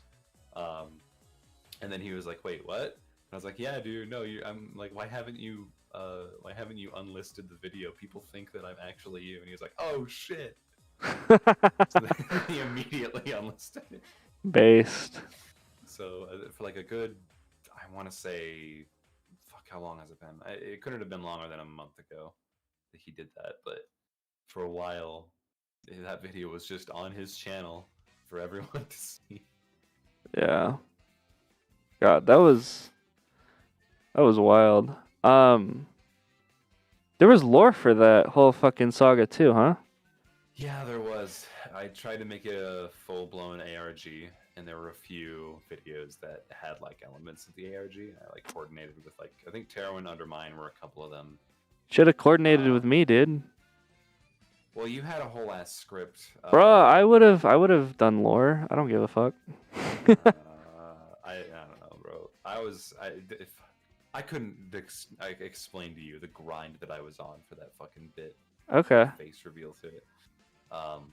So I was in a different place mentally. Yeah, were you okay? I mean, I was good. I was just my improv skills were through the roof. Like some videos were like but then there were other videos that I fucking loved. Like every single face reveal that I did. Okay, well not every single one of them, but most of them were improv first try. Because I just didn't have time to do like a bunch of takes for everyone. Sure. Because I had almost 50 people to do face reveals with. Yep, and I think I found most of them, so. Yeah, I think you found all of them. I think we talked about it. Oh, okay. Well, I guess I found all of them. Yeah, but like all of those were first try, first take. There were a few that I took a few takes on, but most of those were the ones with scripts. I was actually supposed to do one for Max Neaton. But is that how you say his name? I don't know. I just guess at this point. I say it differently every time. Based. I was supposed to do one for Max, and I started doing it, and like in the middle of the recording, I was just like, "Nah, I don't like this one," because his entire script was in a different language. Oh no. So I would have to look at the script, memorize how to say everything, but I didn't know what I was saying. Was it like Spanish or something, or like I'm pretty sure it was Spanish. No sé cómo hablar en español, lo siento. Yeah, adios. Like that, yeah. But I had no idea what I was saying, and I couldn't just like read over it and then like improv the lines and like loosely connect them to make it sound like I was reading the script. He was probably having you say something like "I am an idiot" or something in Spanish. No, I translated it in Google, and it was just some generic. Oh, it was actually a thing. Okay. Yeah, it was actually a thing, and so it wasn't.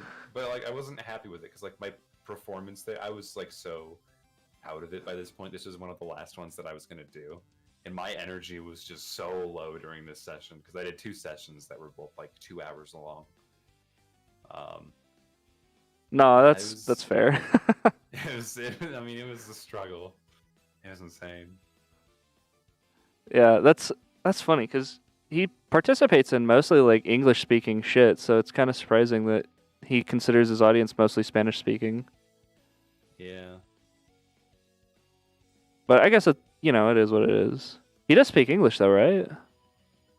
Yeah, he can speak English. I've talked to him many times. Yeah, because like you all coordinate and shit and collabs, so that's why it's a little surprising that. Yeah, I don't know. Weird. Yeah, no, I just didn't do it. I just wasn't in the mood for it. I mean, based as fuck. I'm not gonna lie. I gave it a shot, but fuck, it was so unentertaining. Well, it might have been entertaining to watch you fumble through a language you don't understand. I'm not gonna lie. It probably would have been, yeah. But that's okay. That's a behind the scenes take I didn't even know about. Yeah, I mean that fucking face reveal ARG shit, that took a lot. Did you like actually complete the ARG, or is it just kind of half baked? So it's half baked because I didn't want to like fully complete it and then have no interest in it, so then all that work goes to waste. So what I did is I completed I think 2 or 3 puzzles, and they're really good puzzles. I'm still really proud of them. One of them has been solved, and 2 of them have been found. The second one hasn't been solved, and the third one hasn't even been found, and I don't even remember if I did it. Do you remember the solution for all of them? I mean, I probably could find the files for it, yeah. Okay, fair.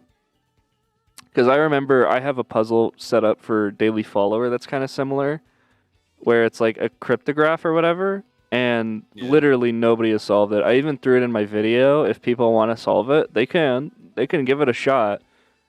But yeah, literally nobody has ever solved that, and I still have the solution for it written in Notepad because that's how I built it by hand. But yeah, it's pretty funny. Just like when you build a puzzle, you think it's gonna be like, oh yeah, someone's gonna solve this like immediately, and then nobody fucking solves it ever, and you're like, oh, well. Yeah. I think my I guess issue was that's it. that I didn't make it obvious that it was an ARG. There were like a few hints to it, and like something was off in a few of them. But I think there was only one or two that really made it clear. But But there was also, also like, an issue that you had to look for them. usually with an ARG, usually you need like a community, like that. Number one knows about it, and then number two takes interest in solving it. Mm-hmm. So, I don't know. My idea, which was obviously wrong, was that I was hoping the concept would intrigue people enough to like look for all of them, and some people did, and like there was one or two people that got it, that like invested in trying to solve the ARG, but it wasn't as many people as I was wanting, because I was hoping the concept would be great enough alone that people were just like, wait a minute, why do I keep seeing this guy? Why is he everywhere? But most people just kind of saw it. They're like, "Oh, this is pretty funny. This is a funny April Fool's joke," and they moved on. well, yeah, I think doing it on April Fool's kind of was number one how you could convince more people, but also it made people kind of explain away the ARG element of it. They're like, "Oh, it's just a joke." Yeah, I mean, I definitely could have tackled that better to make it more successful. But so yeah, no, the ARG is incomplete. Okay, fair enough. There are puzzles to solve, but like the answers that you get, like they're not obvious enough to the point that you know that that's the answer. Yeah. Fair enough. Oh, all right. Well, we talked about the April Fool's stuff a bit. Anything else that was kind of interesting from then to now? I guess there was the Zach Eats a Banana stuff, if you want to talk about that whole mess. I mean, I don't know if there's much to talk about. There's probably I not. mean, no, I don't think there is. I mean, we cycled through like a couple animators to actually get it finished, but I didn't push anyone to finish it. Yeah. Well, you did for everyone except for those last two animators. You set like a hard deadline towards the end there. Yeah, because I just wanted to get it done. Yeah. I thought it turned out okay. Yeah, well, I mean, I'm not proud of it. Like, it's not something that I'm gonna go watch again and again. Yeah, me neither. So like that to me is what makes a good video. Is if you can go back and watch it with like, and you enjoy it and shit. I don't know, like that one's just not as rewatchable.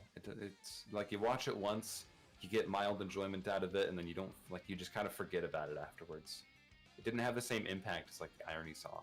It's so weird because Zach Eats a Banana proper is just so addictive. It is. I've watched that like the standalone video so many times, but the animated version just isn't as good. Yeah. I don't think it was animated poorly at all, though. That's the thing. No, it wasn't animated poorly. It's just it wasn't entertaining. Yeah. There wasn't anything to like keep you there. Yeah. Although I don't go back to the Irony song like ever, so maybe that's just a difference in taste. Well, I mean, I go back to that one frequently. Same with the Hamburger Helper Dream. I love that video. I don't like that one. Well, okay, I like it for one reason, and you know what it is. You're in it, yeah. Yeah, dude, I'm never in animations. It's so fucking weird. Yeah, I like thinking that somewhere out there, on someone's computer, there is a 3D render of you as Yippee. It's so fucking weird.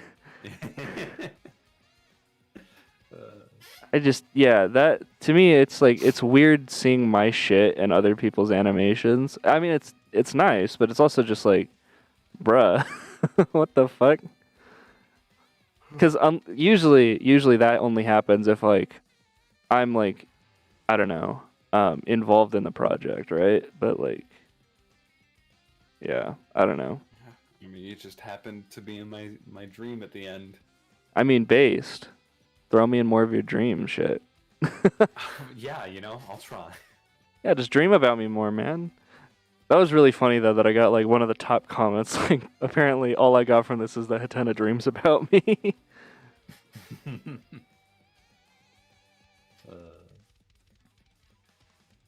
Yeah, oh, yeah, I think I floated this idea to you before. But were you interested in doing more school project-related search stuff? I need to. I want to make a video on it. Yeah, just like a Styled video. hanging out with people in VC, just like searching up school project. Yeah, I had another one. I don't even know, like, if I might have deleted the file, but we did one where we just searched for terrible Amazon products, and holy shit, that was a gold mine. That was a great video. Dude, you should just do a video reading the reviews of the banana slicer. That was one of them. Okay, but that wasn't a terrible product. That was a God's gift to Earth. Well, the video was called Terrible Products, but like we just searched for like the funniest Amazon products. That's my favorite. Yeah, no, we read the reviews for that shit, and I think in the video I specifically mentioned that I found it because of you. Based. I wanted to see if I even have the Premiere file. Kind of doubt it, but we'll see. I love the banana slice reviews because there were some people who were like giving it low scores. They're like, make sure not to put the banana the wrong way. It doesn't cut properly. Like, holy shit! Wait, I think I have it. It doesn't cut through the skin. Like, holy shit, dude, those are funny as fuck. Oh my god, I have it. Yeah, the first product we found was a tortilla blanket. What? Yeah. Is it like edible? No. It's just like those shitty blankets. What else is there? There's an RGB light for your toilet. What? Yeah. The gamer toilet. Finally. Oh yeah, we found Diary of a Minecraft Zombie. What? It's like Diary of a Wimpy Kid, but it's like a 20-something part series. Is that copyright infringement or? Very likely, but it's available. Okay. Oh yeah, and Loonsar also has them physically. Wait, no. Yeah, he does. Oh my god. And like half the pages of one of the books are like upside down. Great. What? Why? It was a printing mistake, yeah. So wait, did Loonsar just know about this and just like found the Amazon listing for it? No, I found it, and then he was like, "Wait, I have that." Oh my None god. of us believed him. That's fucking stupid. Wait, okay, I need to know the story for why he has that then. Was it like a Christmas gift or what? Yeah, I think his parents got it for him for Christmas or his birthday or some shit. Oh, what a He shitty was, gift. like years ago. Let's see, there's also a cat plushie, like a big cat pillow plush that has a butthole. I don't like that. Yeah. Why does it have a butthole? Well, okay, never mind. I know the reason. I don't need to know. Fucking freaks out here, okay? Oh yeah, we looked up a bunch of SpongeBob knockoff. Jesus Christ.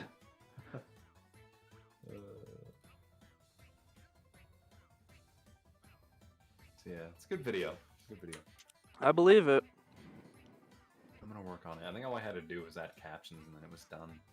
Yeah, I'm kind of surprised that you haven't done that because your second channel is kind of dead.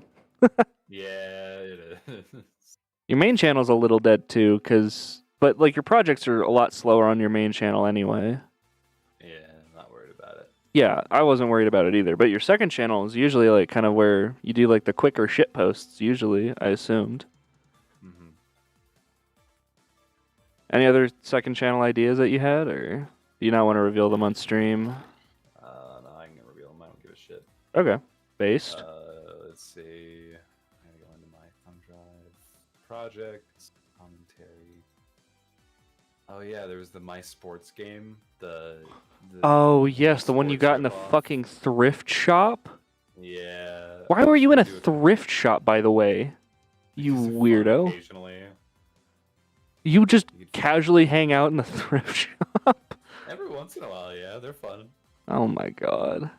Do the people there know you? Is that like a thing? No, I don't go there that often. Okay, that's what I was more wondering. Like, Yeah. they're like, "Oh, hi, Hatena." Like, Yeah, I think yeah. I was gonna do a highlight video for the Hatena 360 iceberg, but Okay. Oh yeah. With that iceberg, what were some surprising things that were on there that you didn't think that people knew about? I don't even remember the iceberg. Hang on. Okay, fair enough. Commentary iceberg, the iceberg. Let's see. Were you gonna make like a separate video on that, or was it just gonna stay the stream? I think it's just gonna stay the stream. Okay, fair. Are you gonna or unlist that stream though? I mean, I'm hesitant to because then it's gonna show up in everyone's sub box. Okay. Yeah, that's kind of why I haven't unlisted like all of my shit. I'm just recording new streams. Let's see. Yeah, most of these were like they were all done by Amber, so a lot of them are just Amber centered. Yeah, no, that's fair.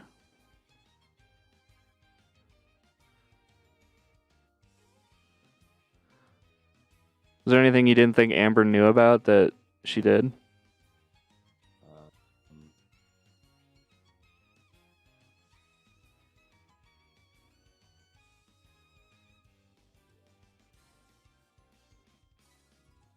Probably not. I think you're pretty open, but Yeah. obviously you know everything on the iceberg, but Mayor Carter is real? What the hell? maybe you don't. What does that mean? I don't think Mayor Carter is real, but No, he's not. Imitator Tribute was featured on Newgrounds. Yeah, it was. I kind of forgot about that. Hold on, I got a message from the Alan Becker. oh my god. He said thanks. Let's go. The words of a multi-million sub YouTuber you heard right here on the Pieman 12 official channel. You'll hear it nowhere else. God. So special. Make sure to hit that subscribe button if you want to hear more Alan Becker thank you messages to Hatena. Collision collab and Return were almost featured on Newgrounds. Yeah, that's true. Do you consider yourself like a Newgrounds guy? No. It was just another place to upload shit. I mean, So fair. Do you think people consider you like a Newgrounds guy, though? No. No? I don't post Okay. there anymore. It's been years. Well, sure, but like even like people who haven't posted in forever probably still consider Newgrounds people, right? Like probably Rubber Well, Ross is I considered a suppose- Newgrounds person, right? Well, yeah, because they were people who interacted with the community. I only uploaded to Newgrounds. I didn't browse Newgrounds. Okay. I mean, So. one way to look at it, but yeah. I was just curious because I know people have different perceptions than like even you do. Because now I'm probably known more as like a Twitter person, even though I kind of identify more with YouTube. That makes sense? Yeah. Because with YouTube, I actually put like content out that I actually care about, but with Twitter, it's like just like the first shit that comes to my head, basically. But more people follow me on Twitter, so yeah, I don't know.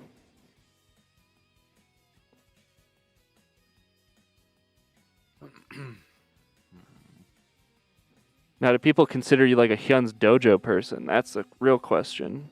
Oh yeah, of course. Do you consider yourself one? Yeah. Yeah? Okay. I'm a dojo guy. I mean, my role in the dojo nowadays is so like it's become difficult to not know me in the dojo.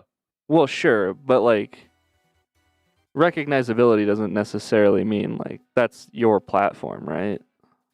Well, I like outside of the dojo, how many people do you think would know me? Like I'm sure they exist, but there wouldn't be that many.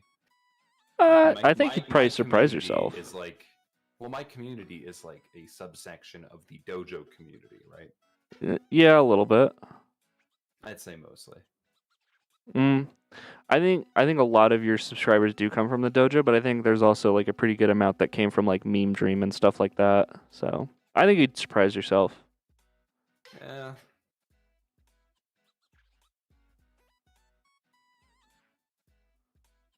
But yeah, man.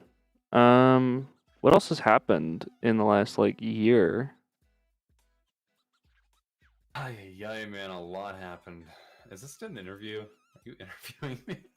Bro, we haven't dude, you haven't been like long form on this channel for fucking forever, so we're just vibing, okay? Let me go through my YouTube channel. We're catching up. I mean, I've been making the movie. We already talked about that. The face reveal. Like, if you want, I'll talk about myself, but I feel like that's less interesting for the people who you goaded into the stream. Jesus Christ. I'm sorry, man. I was trying to help. I appreciate you, but they probably don't give a fuck about me. They probably came here because of you, if I had to guess.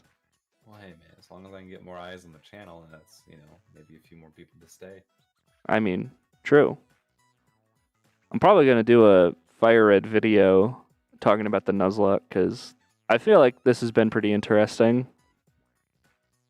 But also, I don't want people to have to sit through like hours of content just to experience the Nuzlocke, you know? I think you could just make like a video going over the highlights. Yeah, like, have you seen the Jaden Animations FireRed video or whatever? Oh, yeah, of course. Who hasn't? Yeah, I kind of want to do something similar to that, where it's like more story driven, but it like talks about like the gameplay. Animated? No, not fully animated, you dingbat. I don't have time to do that, dude. I got college to do. So, we got shit to grind.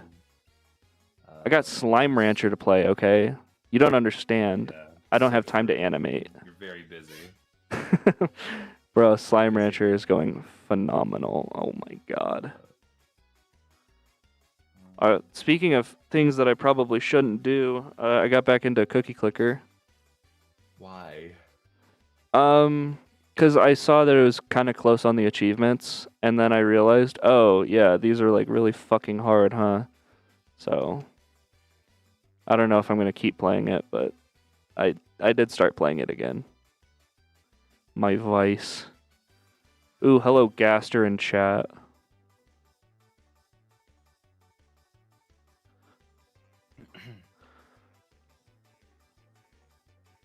Yeah, I appreciate you coming on to kind of vibe, man. Yeah, of course. Whatever happened to the, you probably shut it down, huh, the Minecraft server? Yeah, I let the thing run out. Yeah, based. I don't think anybody was playing it. Like, I was playing it a lot, but like, dude, just nobody wants to fucking play Minecraft with me. It sucks. Well, my issue was that I would play it for like a day or two.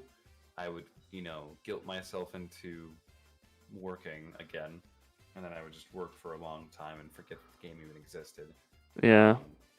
So my solution would be like host a Minecraft server that would be up like once or twice every year. That was the idea. Yeah. And even that, I'm not sure if I'm going to follow through on that, because now we have like several servers from the community that we all just go to instead. And yeah. It's going to be like a waste of money if I keep doing that. Yeah.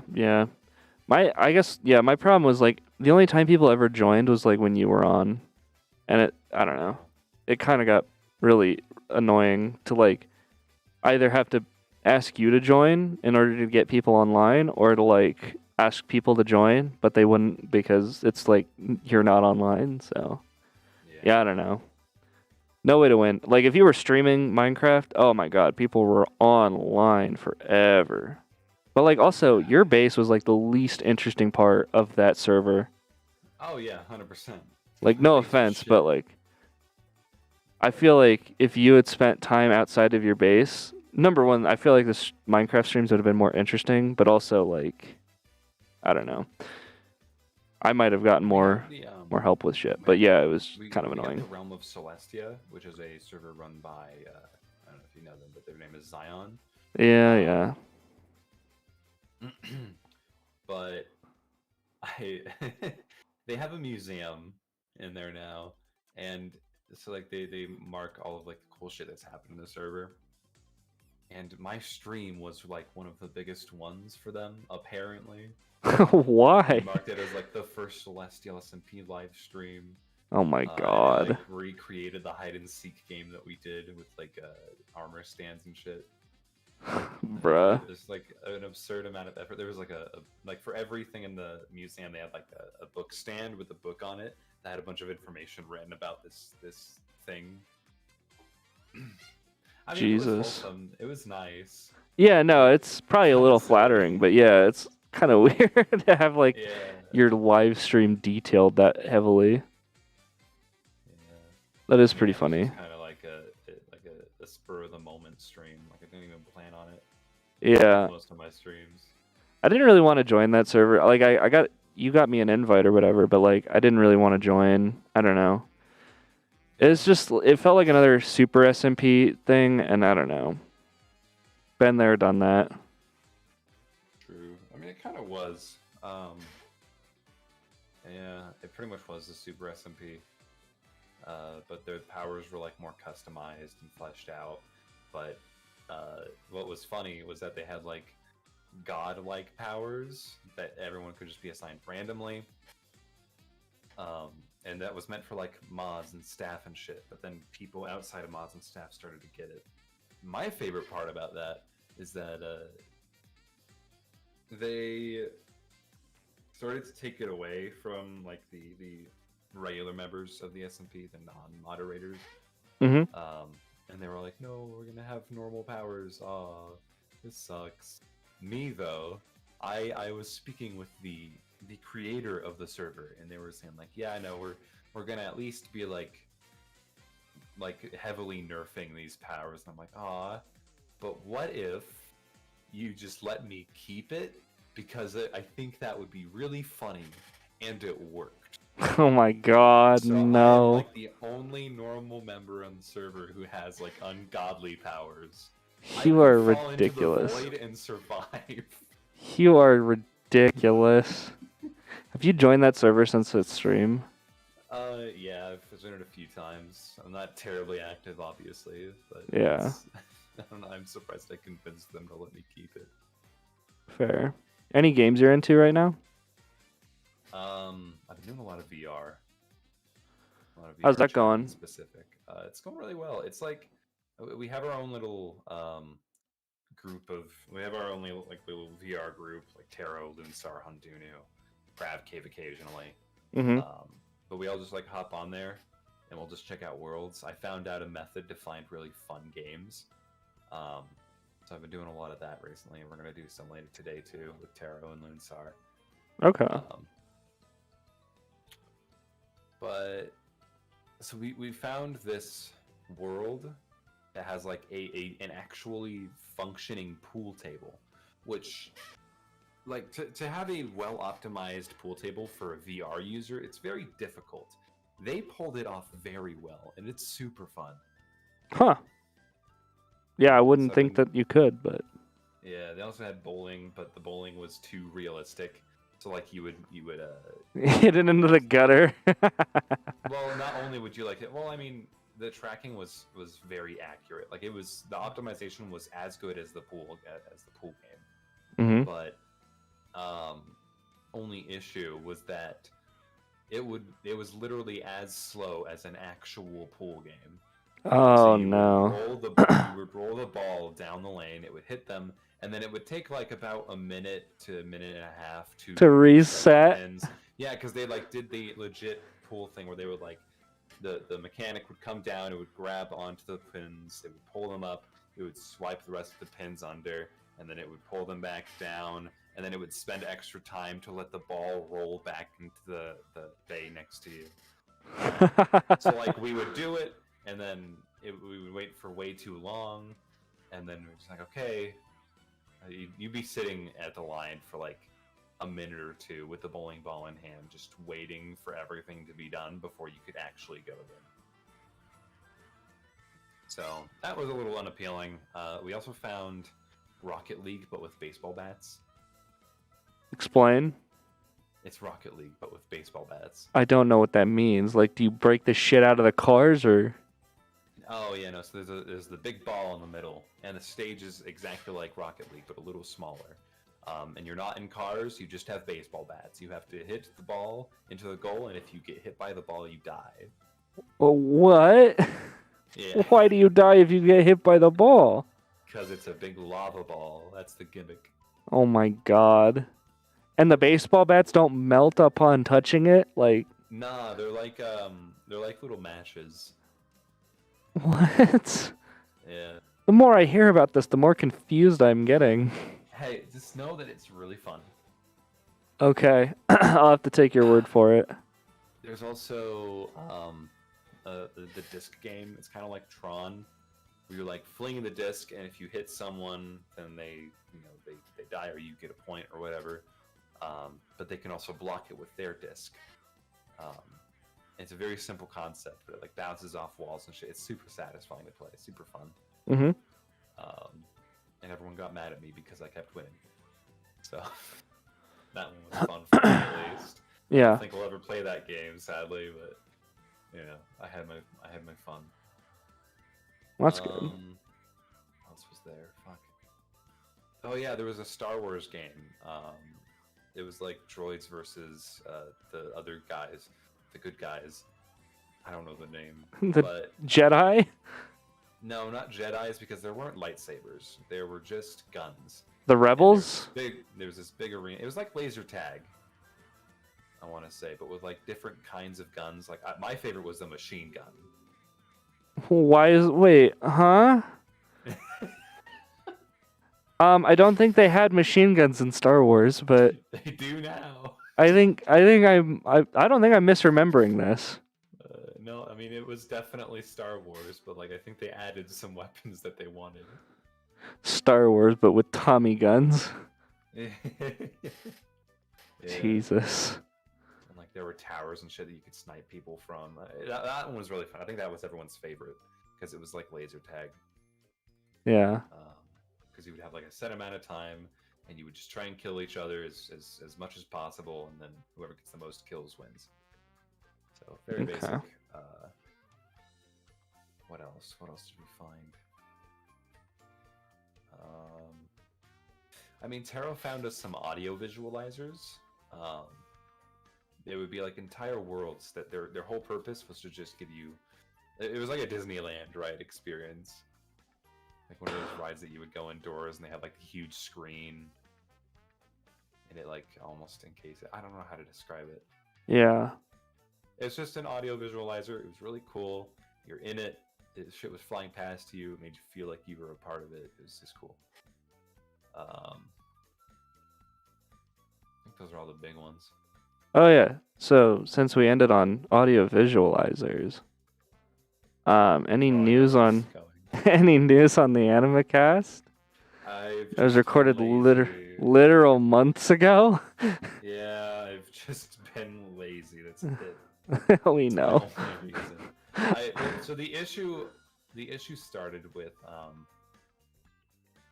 initially I lost your Sony Vegas or whatever the fuck. No, I had Adobe After Effects. Oh, that was the one. And Adobe After Effects, I could do the audio visualizer on, but and I did it before, and now the version that I have the paid version of Premiere, so I have the Creative Cloud, which prevents me from pirating any other content. So like I'd have to buy more, and I don't want to do that. So my old version of After Effects doesn't work with the new Premiere anymore. Like I can do as many effects as I want. Doesn't matter how big or small. It's just not going to work in the Premiere file. It just refuses. So really all I need to do is download like Adobe Premiere CS6 and just do it there. because then the Adobe After Effects is going to just work fine. But I just don't do that. Yeah. So that's really it. Okay. So once I just am not lazy and decide to download Premiere CS6, then I can actually release the podcast. No issue. Yeah. Can't wait for that, man, because Animecast has been kind of dead, huh? Yeah, I don't know. I don't treat it as like a regular podcast anymore. Like I don't want to like. Yeah, no, I get you. I don't want to give it a schedule. What I see it as now is an opportunity for the community to give themselves a voice. Because most of the time, whenever I do a podcast now, I'm not the one to initiate it. It's someone else that comes up to me and they're like, "Hey, can we talk about this thing on your podcast?" I'm like, "Yeah, sure. Let's do it." Like the Stick Figure Timeline podcast, for example, where we had like 8 people on there, way too many. But yeah, will you ever do one as big as that again? No, God, I told them like right before and after the whole podcast, I'm like, this is way too many people.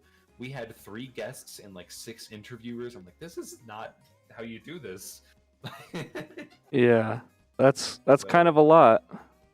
Yeah, I guess a lot of them were just really excited to get to talk about it, not only on podcasts, but like with some of the OGs of the community. Yeah, who would you have cut from that podcast to make it less chaotic? Oh no, we didn't cut anyone. No, who would you have? I would have cut like most of the interviewers. There only needed to be like 2 at most. Yeah, would you have been on there? Yeah, I mean, it's my podcast. Well, you said the voice of the community. You didn't have to be on every episode. Oh, it's my podcast. You're like, it's my podcast, Copium.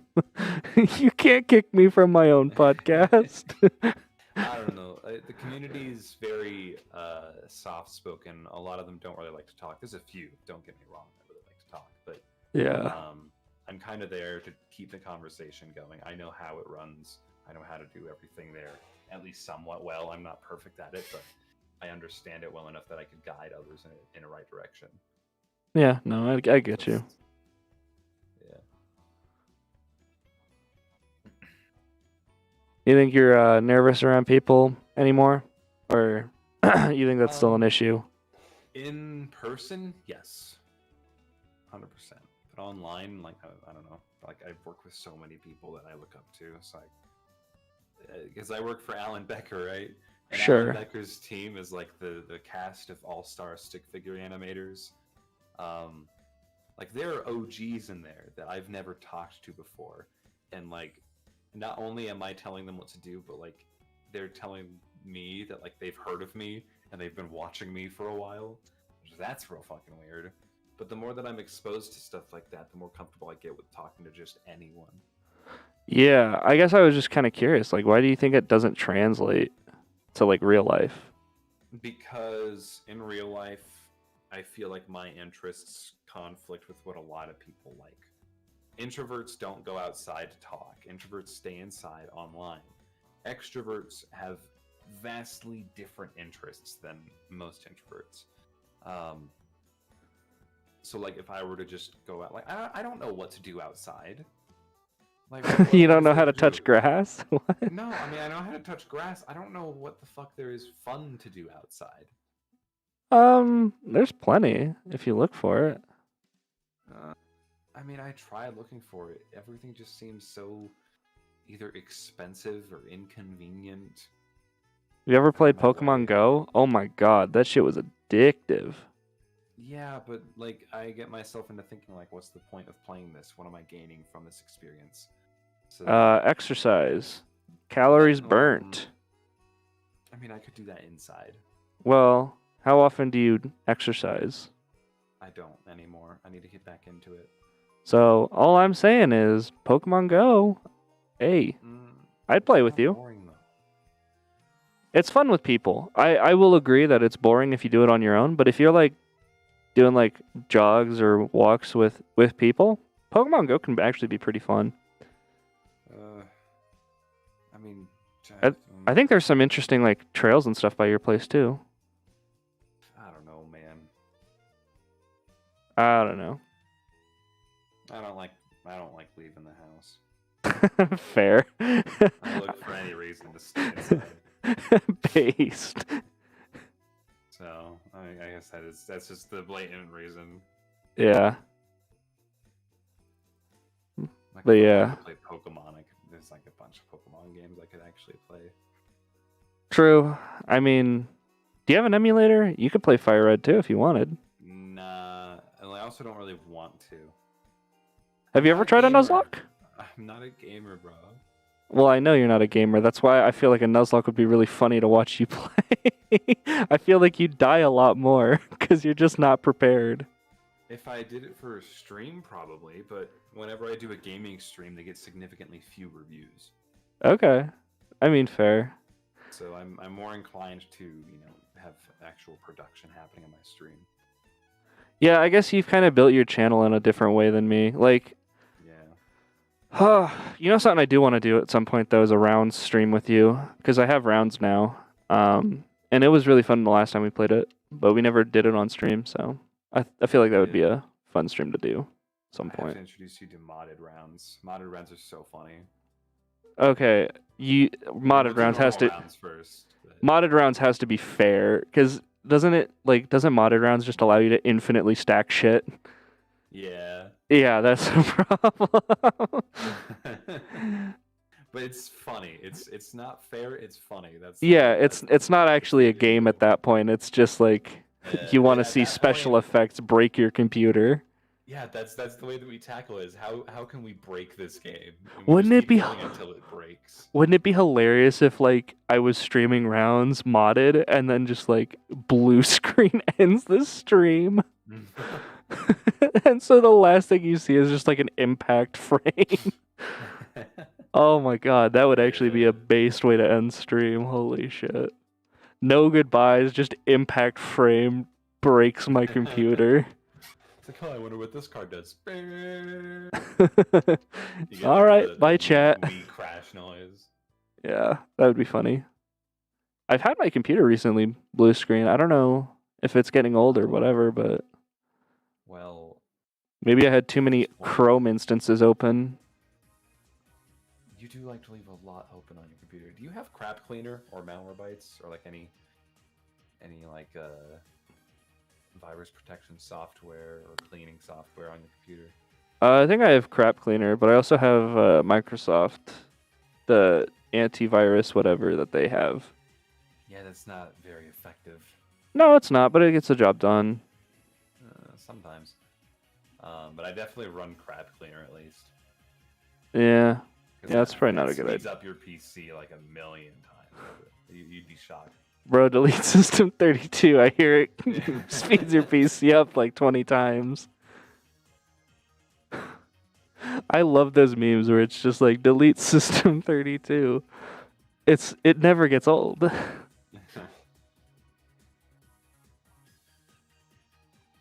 Oh man. So what you got going on today? I assume you're working on something, right? Not right now. I've just been chilling here. Oh, you just been chilling? Occasionally. Yeah, I've just been chilling. Based. Anything interesting happening on Twitter, or?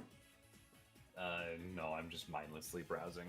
Okay. Now I'm going to switch to something productive because now I feel called out. No, I wasn't trying to call you out or anything. I was just curious, because I think you said you were going to just vibe or whatever, or just animate or something. But I didn't think I'd be talking this much. No, that's fair.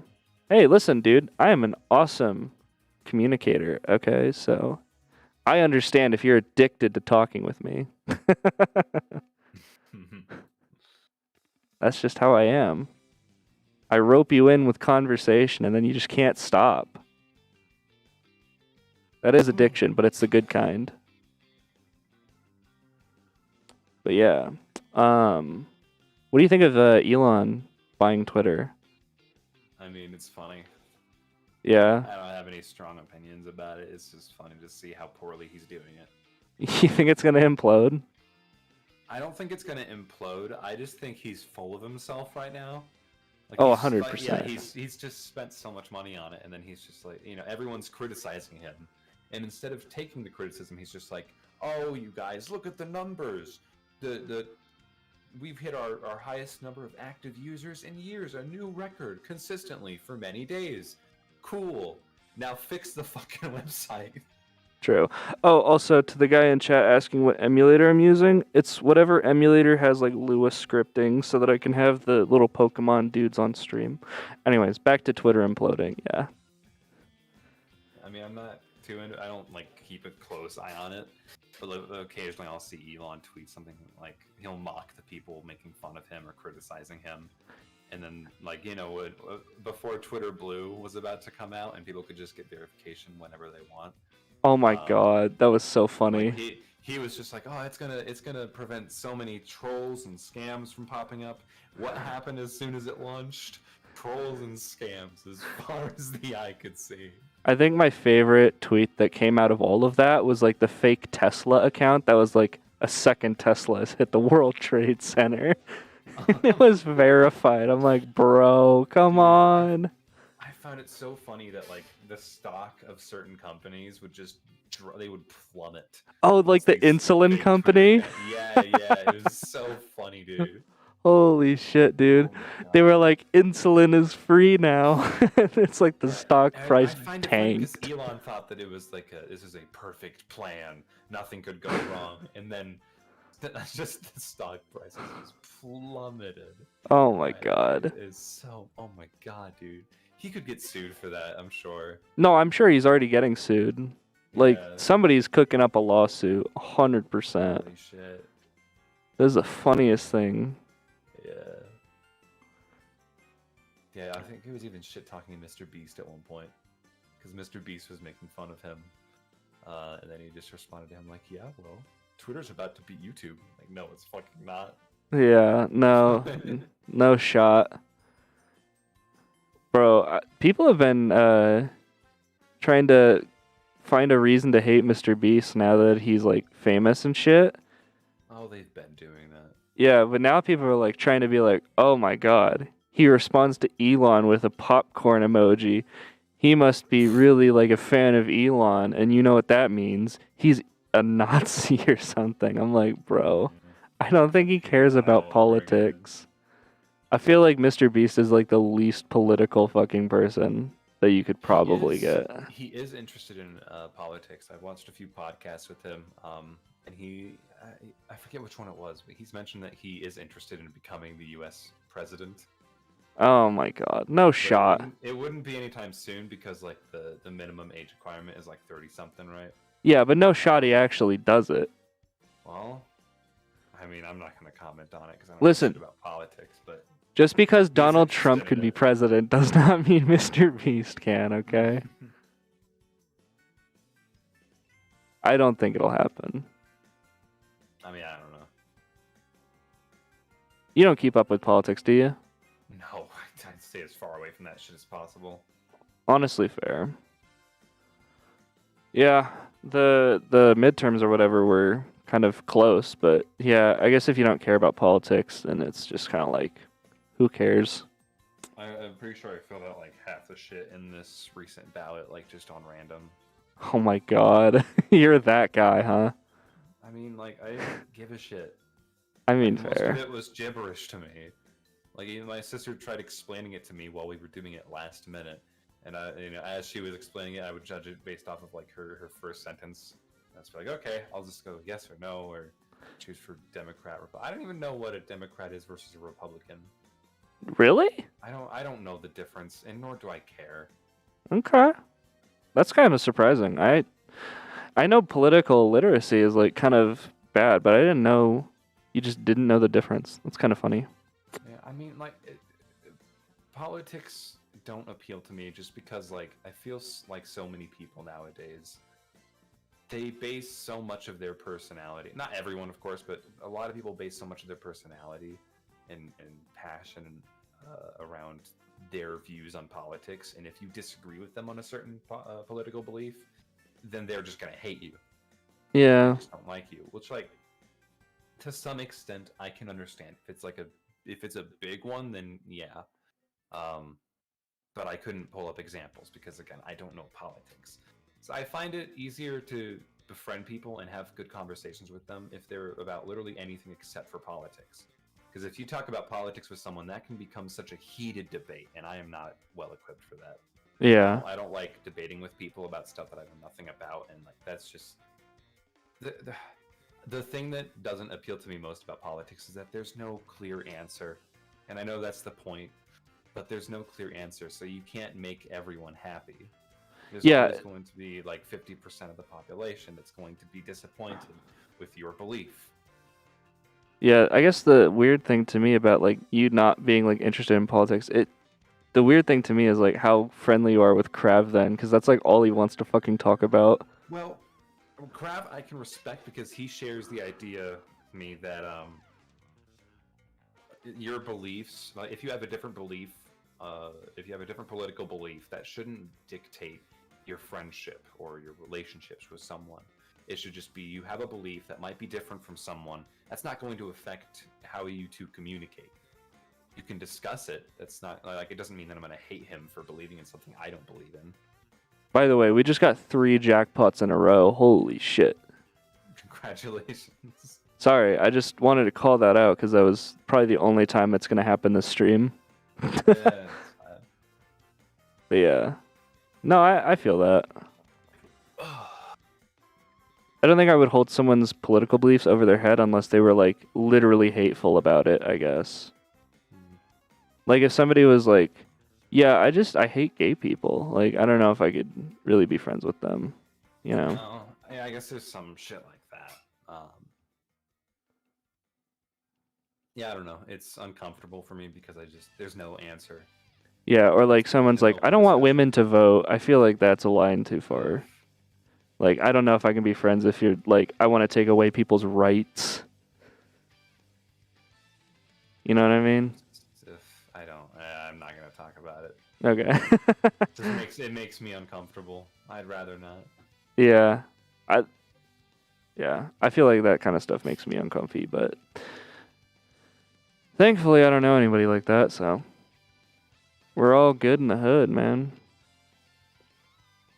So what have you decided to work on now that you want to be productive? I wanted to work on storyboards, but I have to that takes a lot of focus because I have to really think about the positioning of the camera and the scenery and characters' posture and body movement. So I don't know.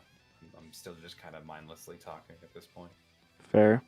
Were you trying to do like more stuff with like 3D environments? Kind of trying to do those like angle shots, or are you still doing kind of like static 2D?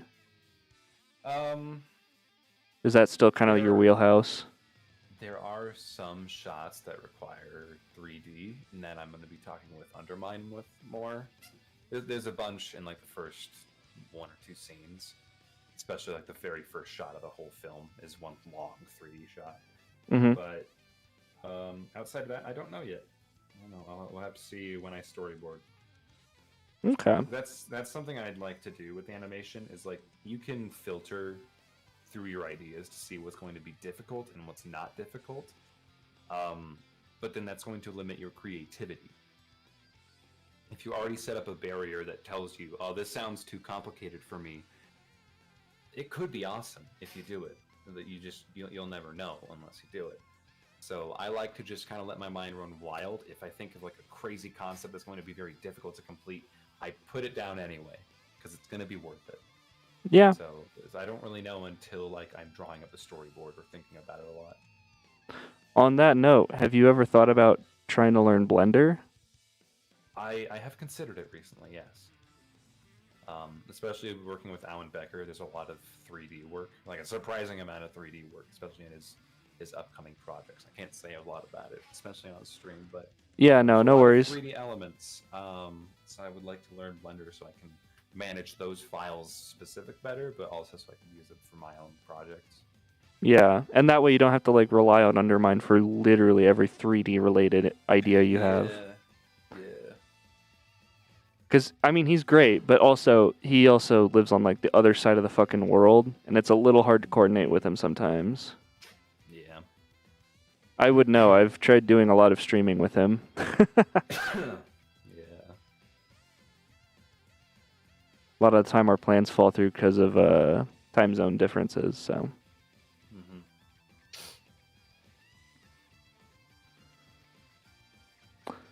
yeah, I don't know. I think Blender would be a good fit for you.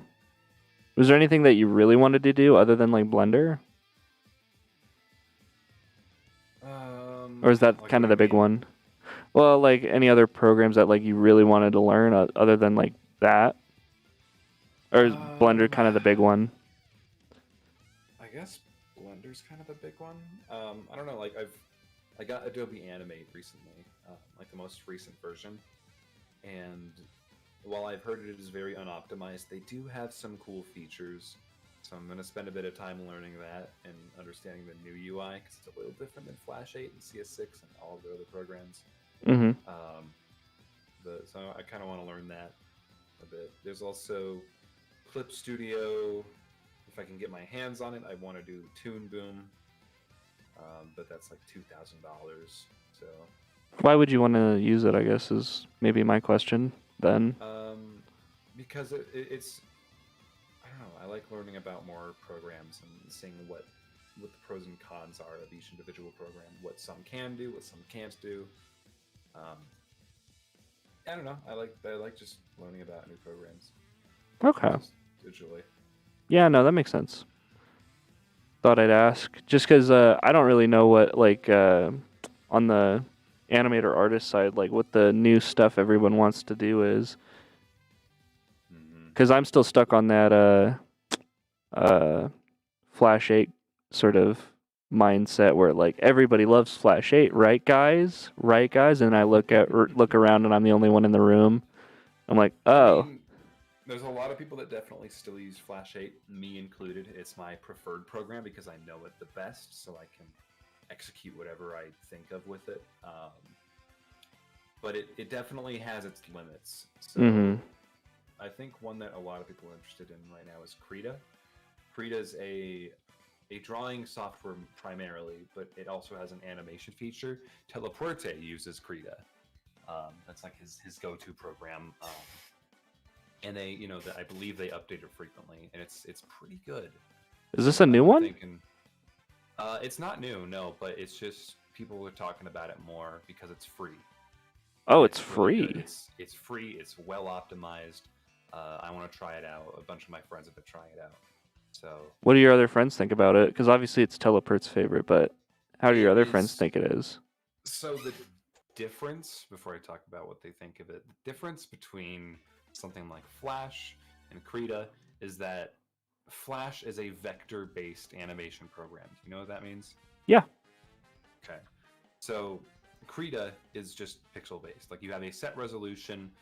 If you take something and you free transform it and you zoom it in, the pixels are going to be there. You're just Yep. increasing the pixels. It's not vector.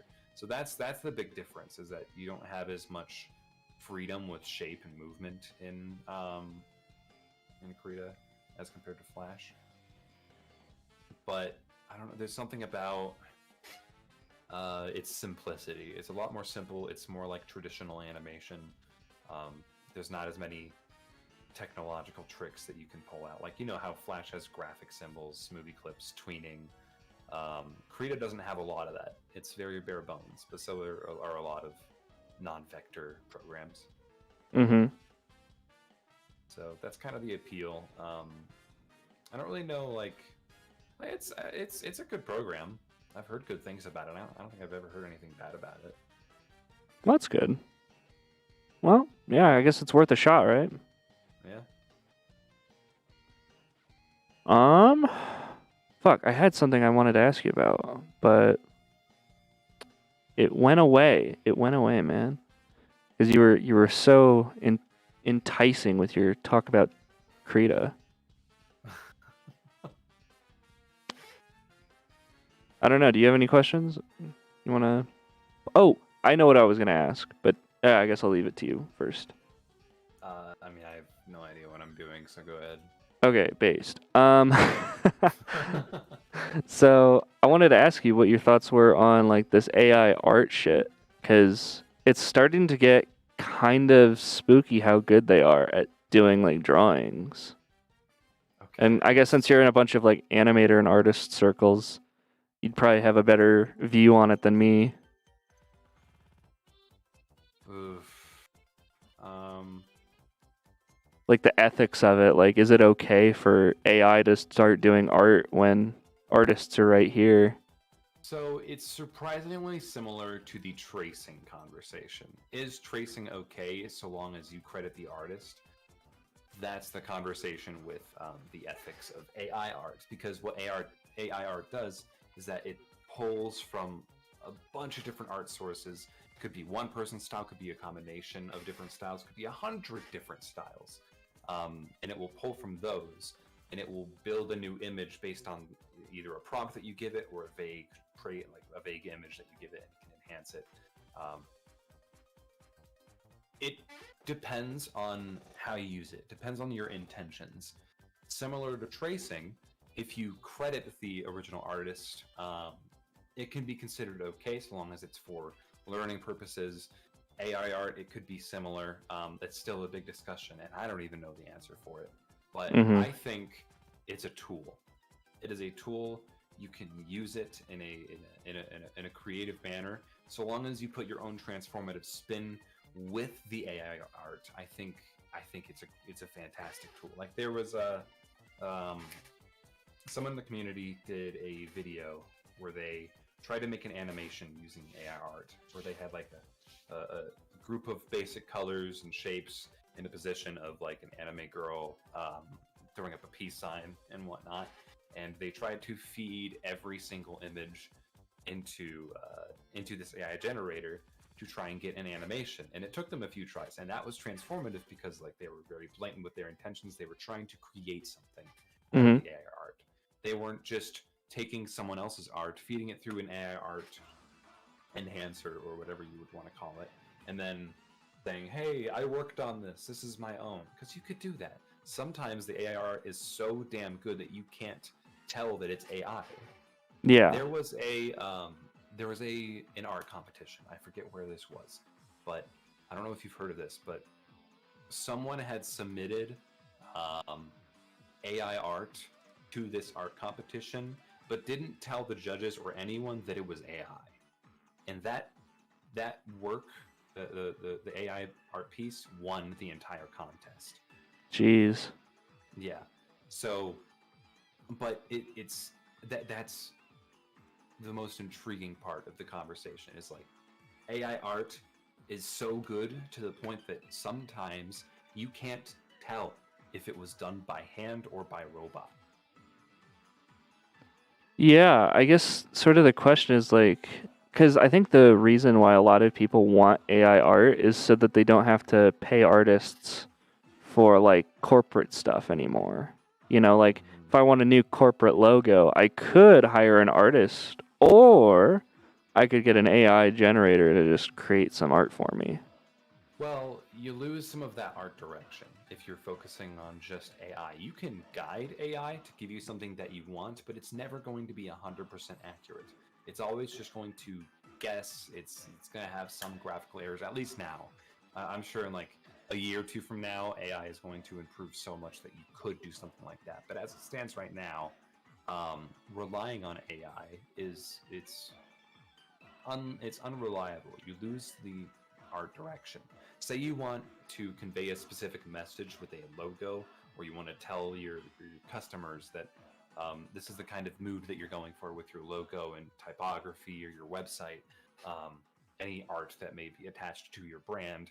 You can deliver that emotion and that message a lot more quickly with someone who understands that kind of art immediately. And even if you were to try and feed that into an AI art generator, you yourself would have to get so specific with what you want that you would, in a way, pretty much be creating your own art. I mean, yeah, I think the way people see AI art going in the future is eventually you won't even need to like do the prompting though.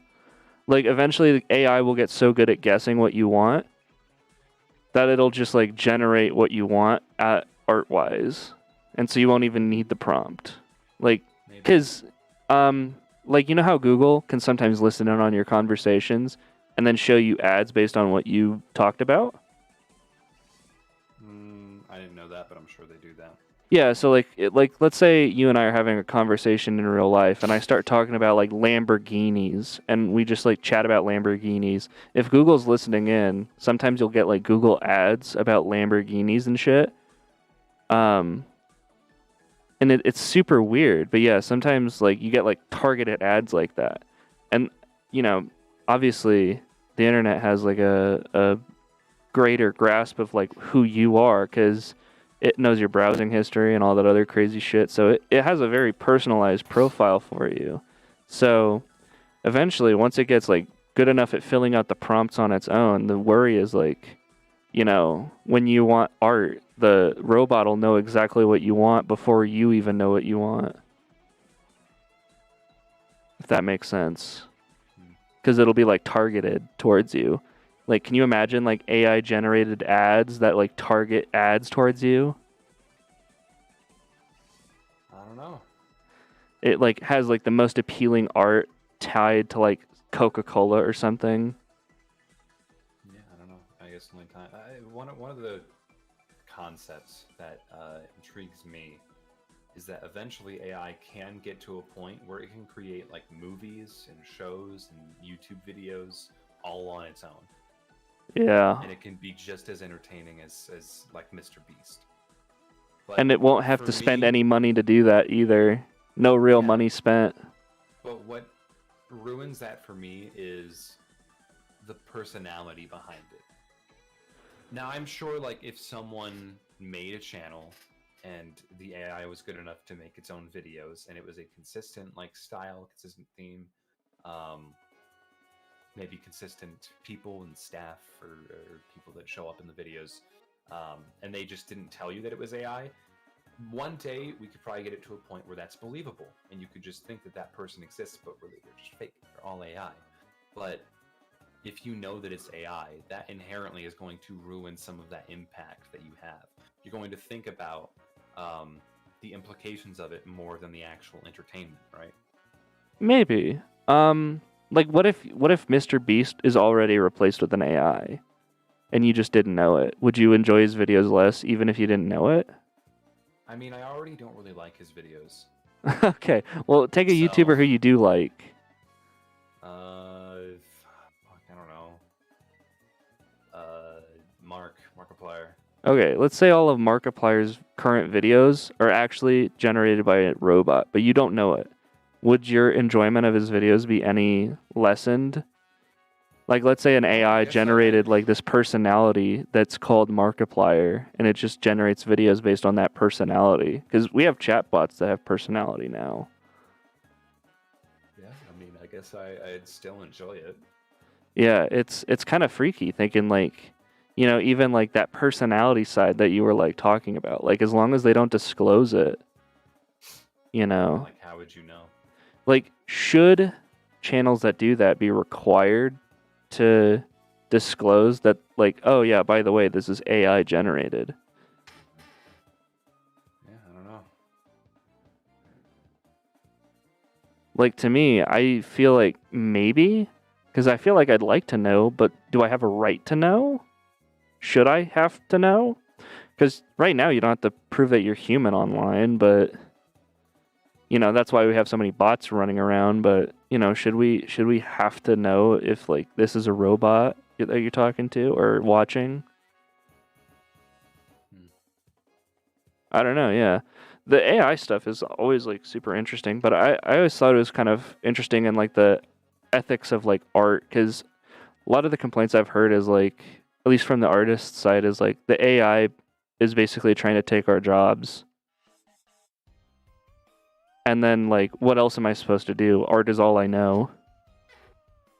Yeah. And then people are like, well, art is also supposed to be like a human thing. Like, you can automate away construction, you can automate away like production, but art was supposed to be like the human thing. Artists were supposed to be like the human element.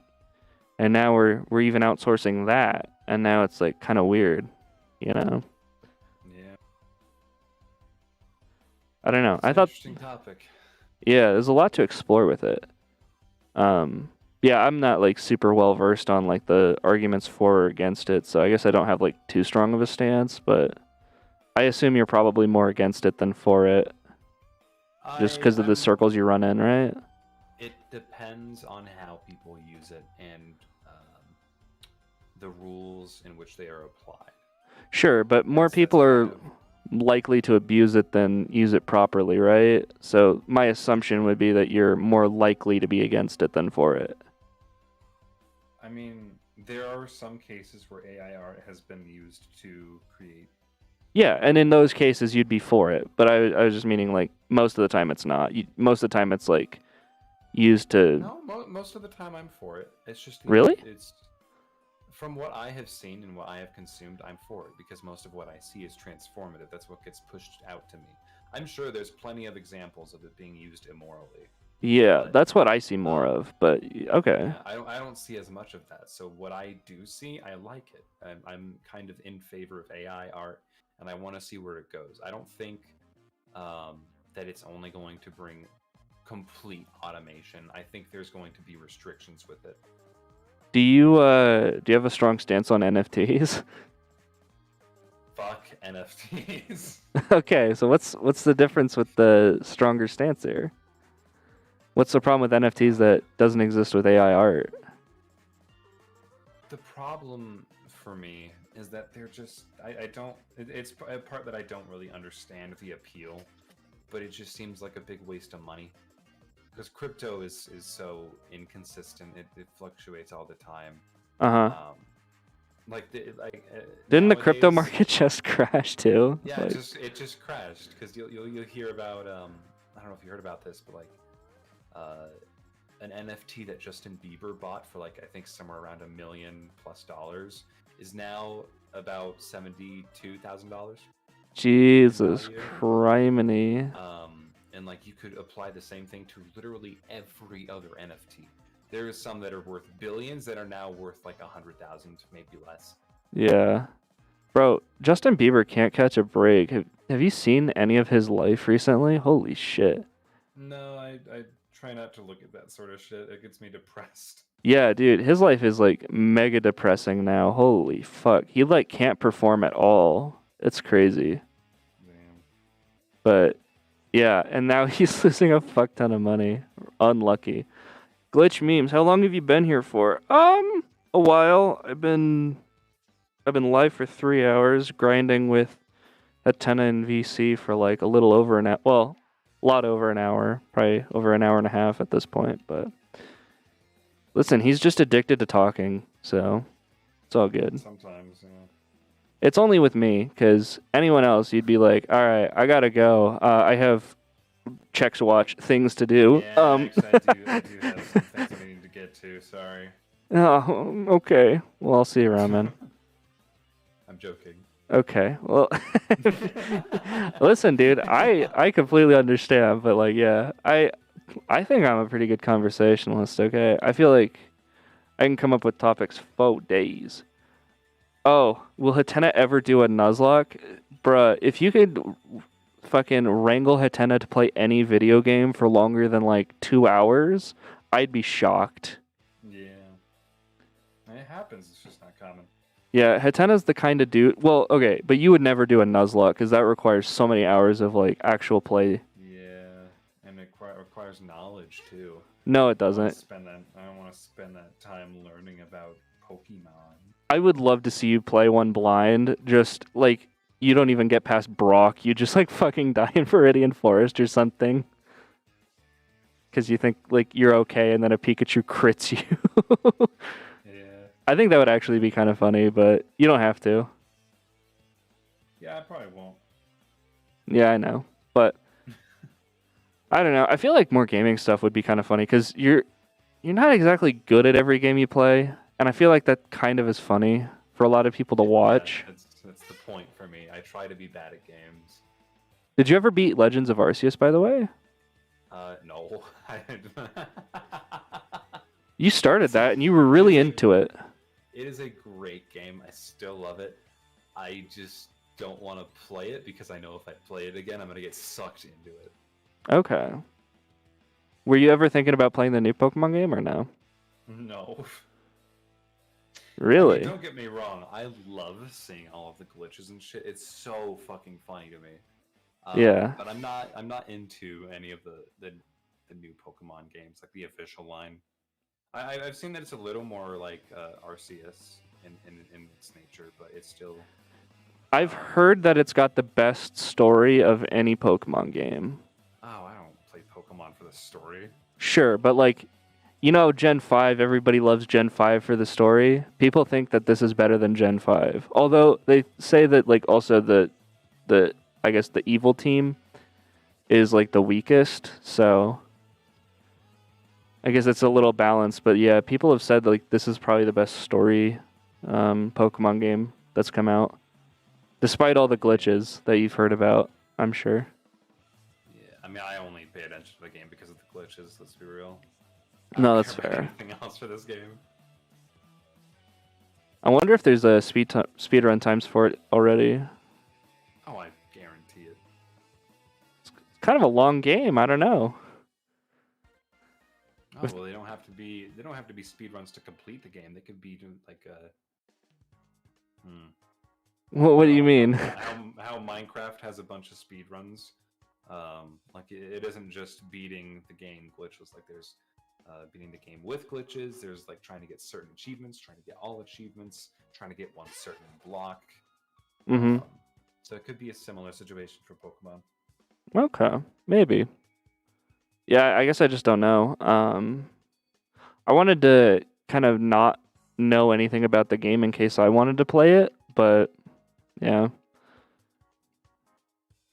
I've avoided pretty much all the spoilers that are like kind of integral to the game. Like I know some stuff, but like yeah, obviously I know a lot of the glitches too. But yeah. Yeah, that's pretty much all I know. You know a game that I was like super hooked on that I was thinking about getting back into, but I think it would probably be detrimental to my health? What? Pokemon Snap. Oh my god. Dude, I could sink so many hours into that shit. Oh my god. Yeah, see, I don't really get the appeal. I Like for me, Pokemon Snap is like you go through one map, you take a bunch of pictures, and you're done. Yeah, and that's the joy. That seems boring to me. Isn't it cool to like go back to a place that you've been and then like new shit's happening? Because Yeah. the new Pokemon Snap has like day, night, and then it also has like a whole bunch of like different interactions. Oh my god. It's so much bigger than the original Pokemon Snap. Like if you thought the Yeah. original Pokemon Snap was like awesome, like this new one is just like it's so much more. I don't know. Yeah. I guess there's not as much control in the game as I would like. 'Cause, like, Sure. you're on a set path. You're going in one direction at a consistent speed, right? Mhm. It's like you don't like say that there's one certain spot that you really want to just stay in and look at a bunch of shit, interact with. You don't really get that. You got a specific amount of time, and if you fuck it up, you gotta have to go through the whole thing again. Yeah, well, thankfully the speed up function is good, and then also, there's not really a whole lot of interactions towards the end of the map. I think there's a couple in like this cave level that kind of pissed me off because there's like one Pokemon that you have to like, it might be like a Hydreigon that you have to throw an apple at, and like if you miss it, you're fucked. But anyway, I think we're done with the gambling part of the stream. So I guess if you wanted to fuck off, you can. If you want to keep talking, I'm down to just vibe. Yeah, I should probably get something to eat. Oh, true. I haven't eaten yet. Fuck. I haven't eaten at all today. Yeah, I gotta go do that too, huh? Okay. Well, I appreciate you being on stream, buddy. We should do Thanks for another. having me on. We should do another stream where we hang out more. Yeah. I think. You should join us in. Like, do you have VR chat for your PC? I don't have VR system. Well, you don't have to have a VR system. You can play VR chat on PC. You could just. Why? Why would you On do? desktop. Wait, what? Why would you do that? Is that like a thing? Yeah, that's how Okay. most players play. Oh, that's weird. Okay, So I mean, you're welcome to join us tonight. I'll think about that. I gotta see if I got other stuff I need to do, like if I have to touch grass or not, but I'll think about it. Hopefully I don't ever have to touch grass again, but yeah. In a perfect world. In a perfect world, I would never have to touch grass. Alright, I'm gonna get something to eat. See you, man. Alright, peace, buddy. Thanks for hanging out. He joined the call again, but I left. Oh, get wrecked, nerd. Okay. I'm gonna teach these TMs to the Pokemon real quick, and then we're gonna end stream probably because I need to eat too. So let's see here. Iron Tail, we want to give to you. I didn't know that Kadabra could learn Iron Tail. I don't think it would help much because it's not a physical attacker, but you know. Yeah, now we can get rid of this stupid Poison Sting. Based. Adios, Poison Sting. Para siempre. Never using that again. Do I have Eevee on my team yet? No. Okay. So let's go ahead and get Eevee in the party real quick. We can do that. And then we want Voltorb in the party. And we're keeping one of the Shadow Balls in case we get a Ghastly. But yeah, I'm glad we ended up doing all of the... What on... Hold on. Thunderbolt? You... Gyarados. What? You were like the last Pokemon I would ever expect to know Thunderbolt. Okay. That's wild to me, but... Whatever. Okay. This is actually kind of a tough choice. Like, I think Spark is the easy choice. Tackle's another okay choice. Sonic Boom is going to get worse with time, though. I want to keep Screech, because that's actually really good. But if it sharply reduces defense, then Tackle's the only good one for that. Do I want to keep Tackle in the end? Probably not. I guess I can get rid of Spark.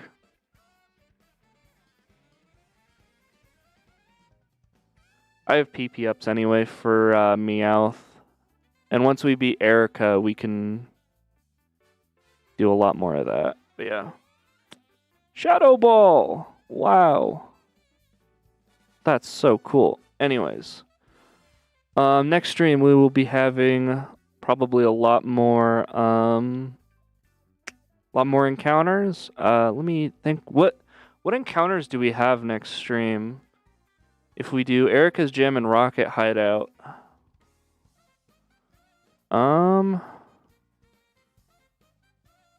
Okay, so we got our Celadon City encounter, so that's done and dusted. Route 16.